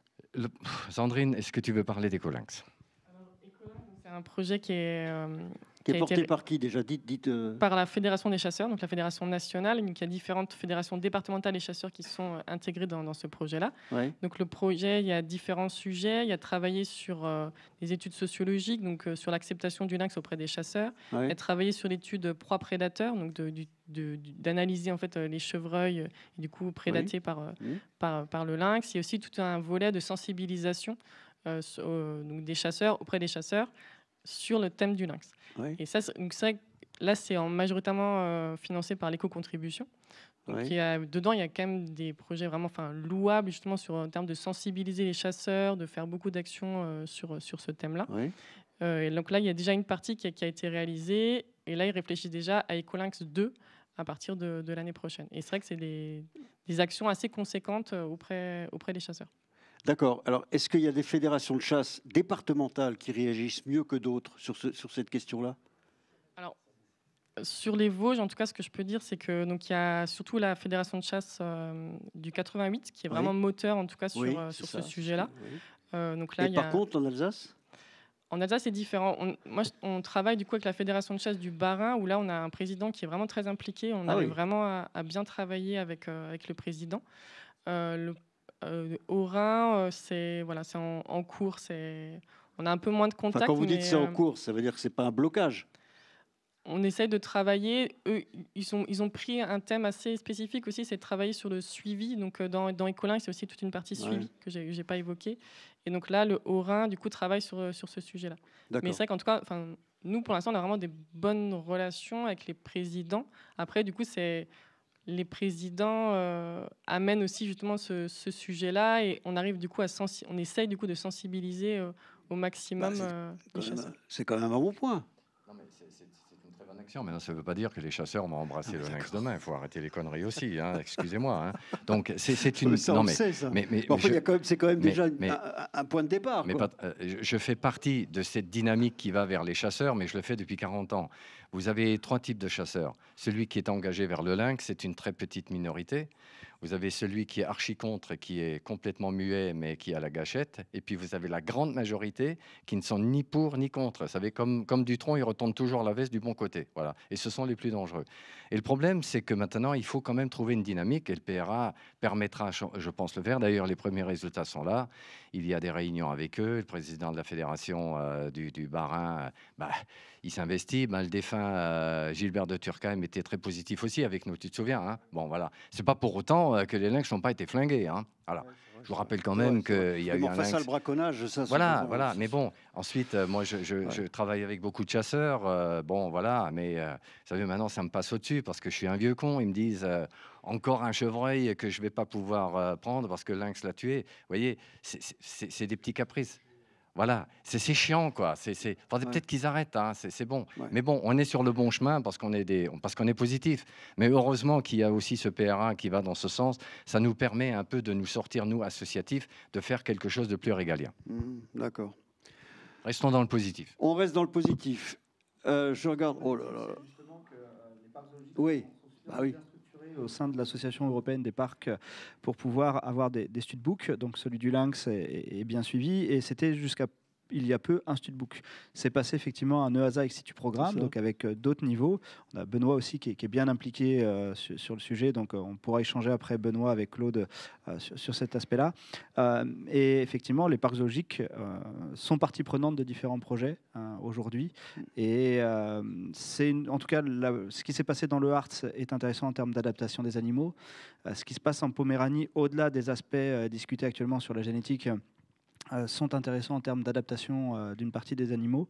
D'autres projets, effectivement, sont en cours. Donc, on voit, encore une fois, quand on parle de in et ex situ, on parle aujourd'hui du One Plan Approach. L'idée, c'est vraiment de travailler ensemble. On l'a vu aujourd'hui, tout au long de cette journée, que travailler ensemble, c'est nécessaire, que ce soit de façon transfrontalière, que ce soit à différents niveaux, différents organismes, parce qu'en fait, c'est ensemble qu'on arrive à trouver les bonnes solutions pour apporter des réponses à cette érosion de la biodiversité. Donc, avec Claude, on se connaît depuis quelques années. On est tous des grands passionnés.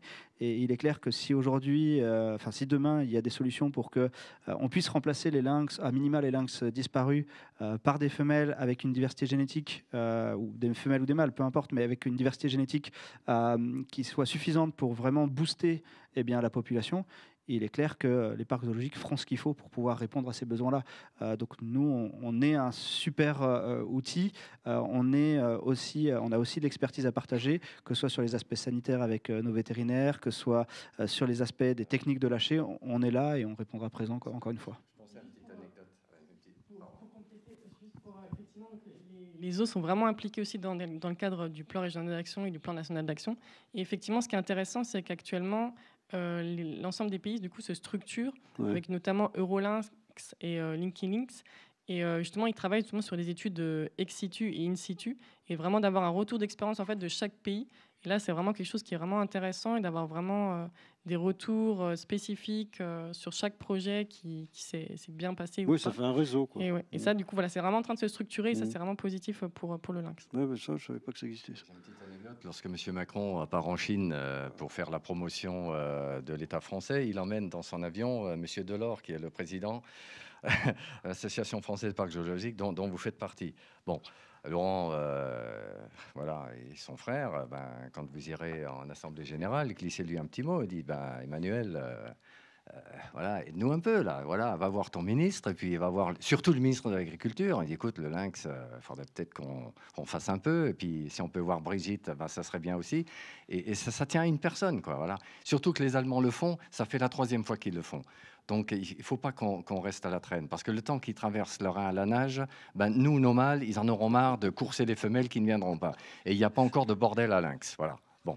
Alors, excusez-moi. Celle-là, je la connaissais à un moment donné, il faut quand même mettre le pied dans le plat parce qu'ils vont... voilà. Bordel à lynx. Ça ne va pas le faire. Voilà. Ouais, pour faire un bordel à lynx. Voilà. Excellent. Et je pense que là... Voilà. Je pense que là, vous avez une opportunité en matière de conservation qui est une de vos priorités maintenant en matière de parcs zoologiques. Franchement, là, il faut y aller, quoi. Il faut y aller. Vous avez le vent en poupe et vous pouvez vraiment nous aider. D'ailleurs, il n'y a que vous qui pouvez nous aider. Parce qu'on ne peut plus se permettre, franchement, la Slovaquie, la Roumanie, ce n'est pas un supermarché à lynx pour nous, les Européens gâtés, qui par nos Nemrod les flinguent. On ne va pas continuer comme ça. Déjà, la 83-93, on en a flingué 31. Voilà, bravo. Maintenant, on recommence. Non, maintenant, il faut réagir. Donc, il faut être sérieux. Voilà. Bon, moi, je suis très militant. Moi, j'ai plus trop de temps. J'ai 68 balais. Moi, j'aimerais que ça marche et que la métapopulation, elle s'installe. Moi, j'ai plus 20 ans devant moi. Alors, merde, il faut y aller. Voilà. Mais Je retiens le bordel à lynx. Bon, je retiens ça. Ah oui, celle-là, on ne me l'avait pas encore faite. On parle du chacal doré, parce que je regarde l'heure, c'est... Chacal doré. Donc, nouvelle espèce dans le Grand Est. Oui, tout récemment, voilà. Vous pouvez revenir un peu sur cette information ? Alors oui, pour revenir un petit peu sur la situation du chacal doré d'une manière plus générale avant de s'intéresser au Grand Est. Donc c'est une espèce qui voit s'étendre son aire de répartition depuis son aire géographique d'origine, donc les Balkans. L'espèce progresse régulièrement là, depuis plusieurs décennies vers le nord et l'ouest de l'Europe.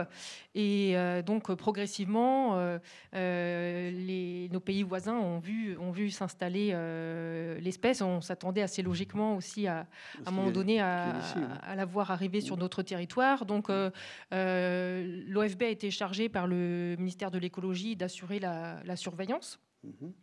La surveillance de l'arrivée et de l'installation de cette espèce. On s'appuie notamment pour cela sur le réseau Loup-Lynx, donc le réseau d'observateurs qui collecte de l'information pour le loup et le lynx, puisqu'on est un peu dans la même gamme. Les suivis de terrain, notamment le piégeage photo, sont des bons moyens de détecter la présence du chacal doré. Et donc à partir de 2017, on a eu les premières détections. Les Deux-Sèvres, je crois. En 2017, c'était la Haute-Savoie. Haute-Savoie, voilà. Oui, c'est exact. Oui. Les Deux-Sèvres ont suivi, puis les Bouches-du-Rhône. Et en 2022, on avait également l'Essonne et le Finistère. Et donc, vous voyez, c'est assez éclaté quand on voit comment alors, c'est ce qui est détecté. Il y a très vraisemblablement des animaux qui nous échappent, mais on voit que c'est un animal qui fait son arrivée sur le territoire français, sans doute pour le moment des individus isolés, erratiques, mais il faut s'attendre à une installation. En Allemagne, il est installé déjà, je crois. En Allemagne, on a les premiers cas de reproduction en forêt noire pour les plus proches de chez nous. Ça fait deux années de suite que l'espèce se reproduit dans le Bade-Wurtemberg en forêt noire. Donc oui, il va arriver. Très, très probable qu'à partir de ces sites de reproduction, l'espèce essaime assez aisément. Alors, est-ce que c'est une bonne ou une mauvaise nouvelle que cet animal arrive chez nous ? Alors, j'ai pas commenté ça. D'autres le feront. Oui. Alors, c'est une espèce qui arrive naturellement. On ne parle pas d'espèce exotique envahissante. Voilà. Elle étend son aire de répartition. Elle n'est pas vraiment exotique. Non, elle n'a pas du tout de caractère exotique. C'est une espèce qui progresse à la faveur de différentes circonstances. C'est une espèce plutôt opportuniste, plutôt plastique. Donc, elle s'adapte assez facilement à ces nouveaux territoires. Donc moi j'aurais tendance à dire que elle va enrichir notre faune, notre cortège d'espèces françaises. Tout le monde ne partagera pas forcément mon avis s'agissant d'un carnivore, notamment prédateur, même si il est aussi réputé être charognard et s'alimenter aussi sur un panel de ressources qui en fait pas un grand prédateur, clairement.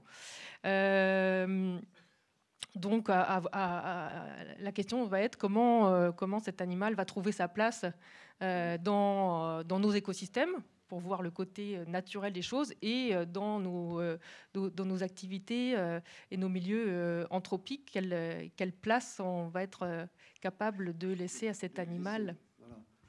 Alors très vite, parce que l'heure tourne, je pense. Bon, quand on a eu cette photo de canidé un peu bizarre dans notre piège à 29, là, à Oberbronn. Non, c'est pas grave. Non, mais finalement, je n'ai même pas terminé par la dernière détection. Non, mais vas-y, Claude. On l'a dit qu'il était présent. Donc, à Oberbronn, donc sur le chemin forestier long, parce qu'il y a des Alsaciens dans la salle, je crois, là.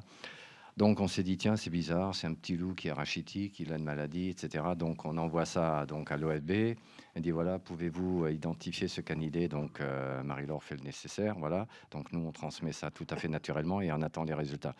Alors moi, je vais vous raconter une anecdote, ça va vraiment vous faire rigoler. C'est que quand j'ai vu ça, elle dit, tiens, ça pourrait être un chacal doré. C'est donc un chacal doré qui a passé justement la limite, la barrière de Viktor Orban entre la Roumanie et puis la Serbie. J'ai dit décidément, même le chacal doré n'arrête pas les migrants, quoi. Voilà. Donc j'ai pensé à cet énergumène. Voilà. Donc maintenant, pour répondre à ta question, moi je sais pas ce qu'il faut penser. Comme dit Marie-Laure, dans le Wurtemberg, il s'est reproduit. Donc c'est une espèce qui va s'installer. Elle est considérée par l'Europe comme une espèce autochtone. Donc elle n'est pas chassable en France. Donc on ne peut pas lui tirer dessus. Voilà. Non plus, hein. Voilà.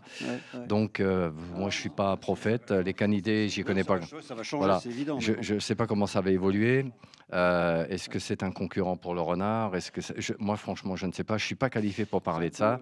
Je vais rester sur le lynx. Mais est-ce que nous, on est contents? Écoutez, je crois qu'on peut rien y faire. Hein. C'est comme on a aussi du chien vivrain sur nos pièges. Hein. Enfin, il n'y en a pas beaucoup. Mais voilà, qu'est-ce que vous voulez faire? Vous voulez faire quoi? Je peux donner quand même un exemple que je connais, puisque c'est celui de la réserve biosphère des Delta du Danube.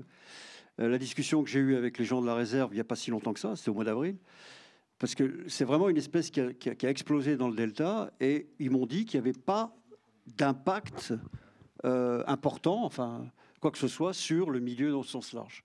Voilà ce que j'ai entendu dire de mes amis de la réserve biosphère à Tocha. Oui, voilà. Ce qu'on a observé juste sur le chacal doré, donc on doit être sur le 3e gros bond de l'espèce depuis les années 70. On voit effectivement qu'il y a 2 facteurs limitants à cette espèce aujourd'hui qui sont identifiés, qui sont effectivement la neige avec l'altitude et le loup, qui sont deux éléments qui compliquent un peu sa vie.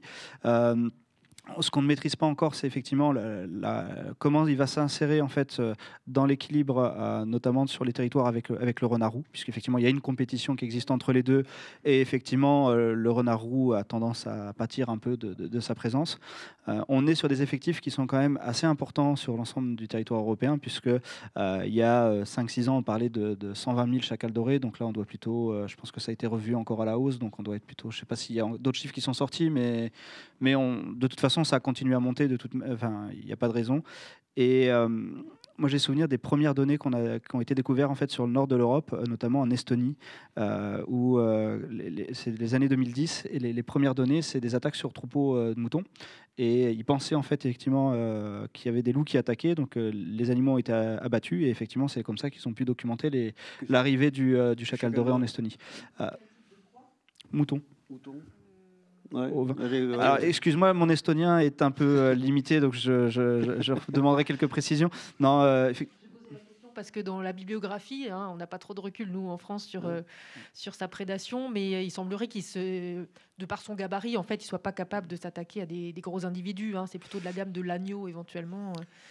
Ça dépend aussi de la structuration. On sait qu'il peut travailler effectivement, que ce soit en meute ou effectivement en cellule, ou simplement en couple. Mais effectivement, on peut avoir des micro-meutes, donc ça dépendra de ce qu'on aura chez nous, ça c'est sûr. Mais il est aussi opportuniste que le renard de toute façon, donc il mange pas mal de déchets dans les déchetteries. Effectivement, il traîne pas mal. Avec Sandrine du PRA, on discutait donc quand on a su que c'était du chacal doré, donc la réflexion qu'on a eue. C'est voici une nouvelle espèce donc de canidés. Donc un nouveau problème peut-être, mais dans les mentalités des anti-prédateurs, c'est à juste titre. Ta réflexion elle est très constructive. Moi je la partage entièrement. C'est encore une fois un paramètre de plus qu'on va devoir gérer. Parce que là, on va nous dire, bon, écoutez, vous voulez mettre du lynx, vos femelles, là, vos histoires, il y a déjà le loup qui nous... voilà. Maintenant, il y a du chacal doré, celui que le Hongrois a laissé passer. Et puis, on a ce putain de chien vivrain que Poutine nous a mis, etc. Donc, voilà, ça va être franchement compliqué. Non, c'est Staline, Poutine. Oui, bon, c'est un peu avant. Oui, donc, c'est franchement compliqué. Donc, je préfère prendre ça un peu à la rigolade, parce que ça nous permet de durer. Mais ça va pas être facile tout ça, voilà. Bien, je vois que l'heure tourne vraiment. Est-ce qu'il y a des questions? Ah non, pas le raton laveur. Il n'y a pas de questions. Alors, écoutez, ouais, Jean-François, est-ce que tu veux bien conclure cette table ronde? Eh bien, merci. D'abord, c'est un honneur de jouer ce rôle ici.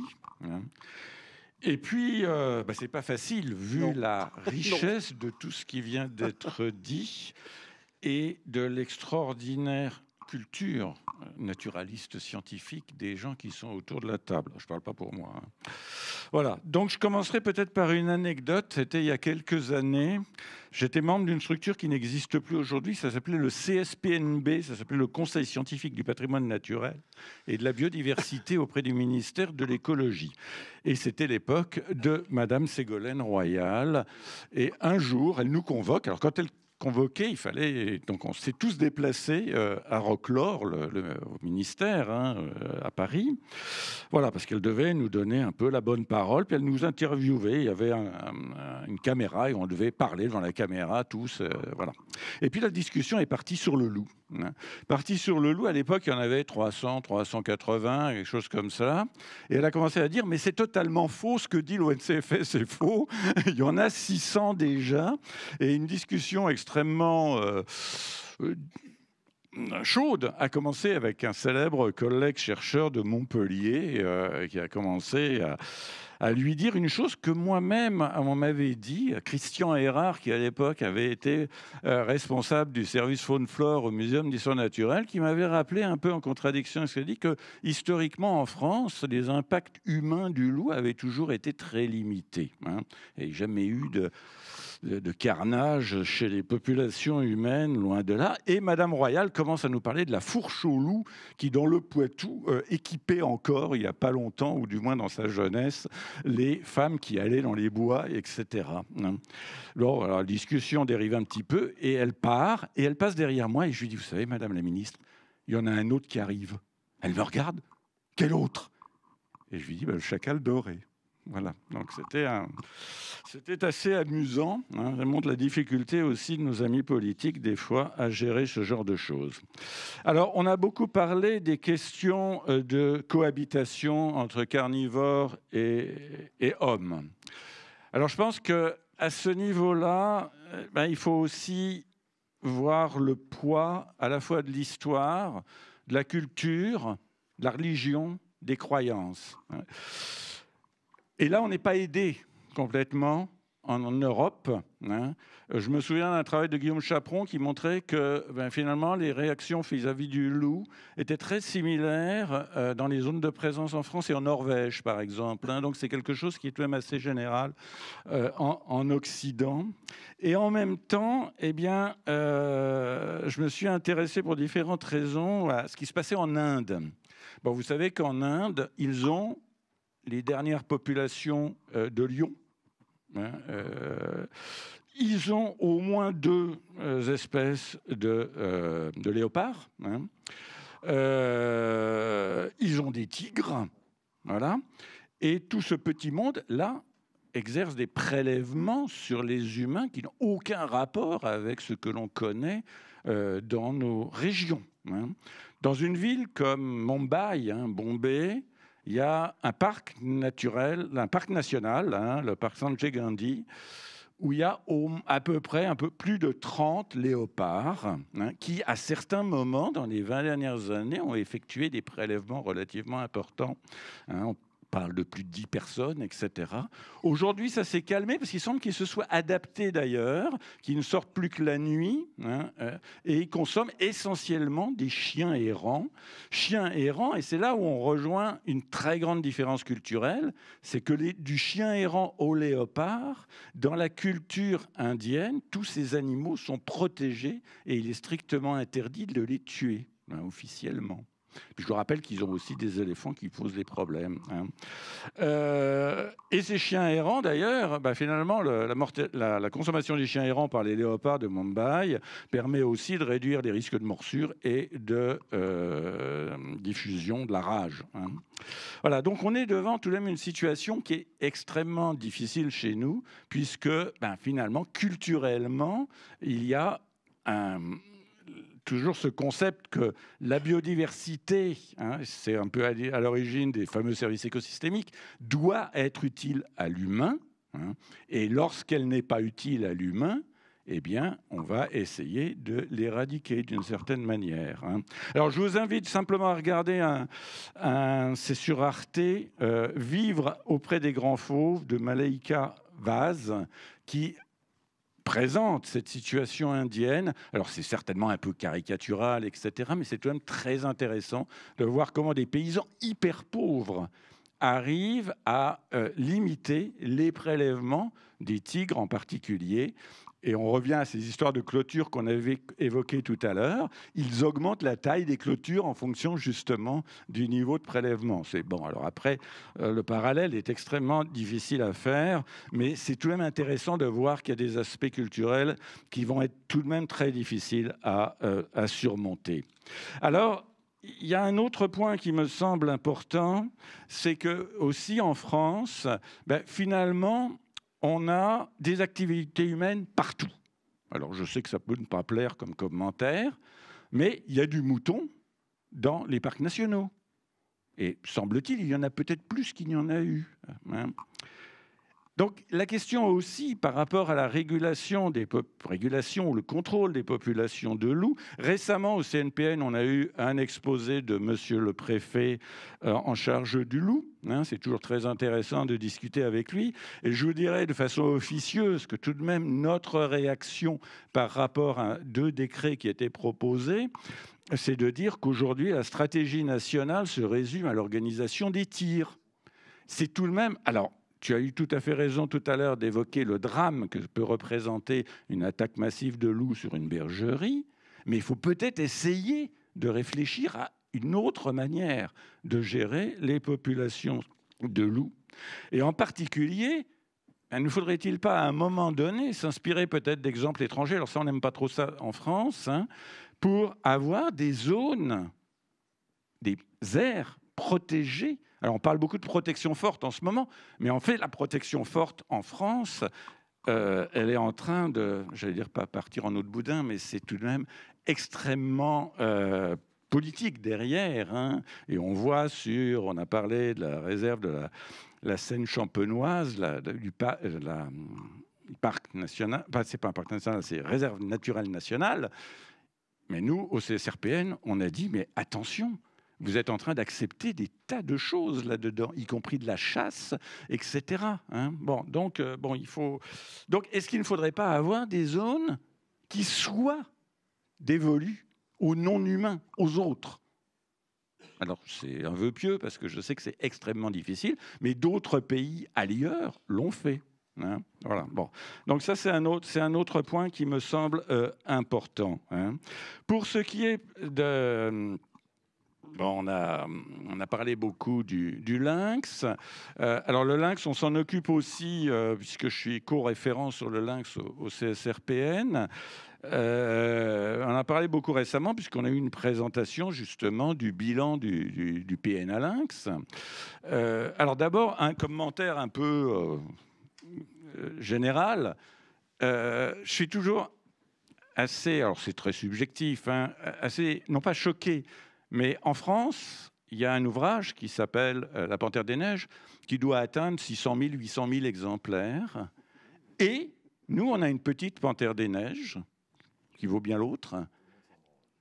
Alors, voilà, tu as dit, bon, donc je ne répéterai pas, mais disons, on n'est pas capable d'assurer le maintien d'une population. C'est tout de même un peu ennuyeux. Et tout à l'heure, quand on a parlé des efforts allemands, alors j'ai bien compris les aspects génétiques, etc., mais on ne peut tout de même pas uniquement tabler sur ce que font les autres pour régler les problèmes de nos populations de grands prédateurs. Hein. Donc, il faut faire tout de même un petit peu attention à cela. Hein. Je pense que là, il faut avancer à ce niveau-là. Donc, il y a des problèmes de courage politique aussi, hein, qu'il faut arriver à mobiliser. Bon, on l'a vu tout à l'heure quand tu as fait la réflexion par rapport à la personne qui est en charge des eaux. Hein, voilà. Hein, donc, ça semble important aussi, mais on ne peut pas attendre que les Allemands aient développé des différentes politiques, que les questions de génétique aient été réglées au niveau européen et puissent être transférées chez nous. Hein. Donc, quelque part, cette question des... Alors, aussi, merci d'avoir abordé aussi quelque chose qui est peu évoqué, c'est la question des mésoprédateurs. Bon, pour moi, le chat forestier en fait partie un peu. Le renard, hein, combien? 500 000, 1 million tués chaque année, hein. Bon. alors que, sauf erreur, le Luxembourg a arrêté la chasse. Il n'y a pas eu d'explosion sanitaire. Hein. Bon. Voilà. Le canton de Genève aussi, je crois. Hein. Je vous rappelle aussi que la vénerie souterraine fait honte à la France. C'est tout de même une horreur sans nom, hein, la destruction des blaireaux, hein, voilà, qui sont des animaux, semble-t-il, tout à fait sympathiques. Tu as employé plusieurs fois ce terme de sympathique. Il semble que les blaireaux soient des vrais animaux sympathiques. Hein. Donc, quelque part, on a vraiment du travail devant nous. Sur le lynx, bon, c'est vrai que là, il y a peut-être une mobilisation. Alors, ce que je voulais dire sur le plan national lynx, c'est qu'il nous a été réexpliqué ce que vous avez dit toutes les deux. Hein. C'est-à-dire qu'en fait, dans le plan national lynx 2022-2026, il n'est pas prévu de réintroduction. Et il y a cette fameuse étude, comment on l'appelle expertise collective, excusez-moi, la fameuse expertise collective dont je connais bien un certain nombre de membres, hein, qui doit réfléchir justement aux conditions de viabilité à terme du lynx et aussi les conditions d'acceptabilité. Et là, pendant cette présentation, on a incité tout de même le directeur adjoint de l'Adréal Bourgogne-Franche-Comté, qui est en charge du PNA lynx, d'inciter, j'ai dû en rappeler deux fois le même terme, cette expertise collective à se pencher spécifiquement sur le cas des Vosges. Hein. Et puis, en même temps, on a été plusieurs à insister sur le danger qu'il pouvait y avoir à trop insister sur les dangers de prédation du lynx, parce que visiblement c'est un des volets mis en avant, source de confusion et d'assimilation avec le loup. Hein. Et là, il y a un gros risque. Hein. On en avait parlé avec Pierre une fois sur la zone ici. Hein, voilà. Voilà. Hein. Et donc, elle a incité l'expertise collective à réfléchir assez rapidement à ce qui pourrait être fait dans les Vosges. Donc, moi, je suis assez un petit peu optimiste à ce niveau-là.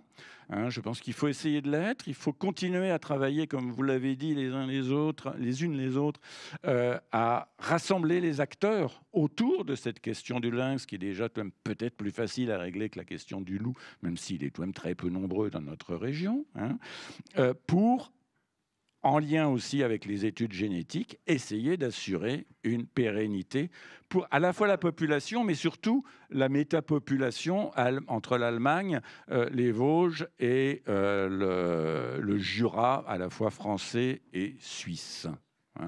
Donc, merci. Moi, ma culture a augmenté là, en l'espace de 2 heures, et c'est toujours enthousiasmant d'apprendre de nouvelles choses, y compris sur notre futur ami, le chacal doré. Hein.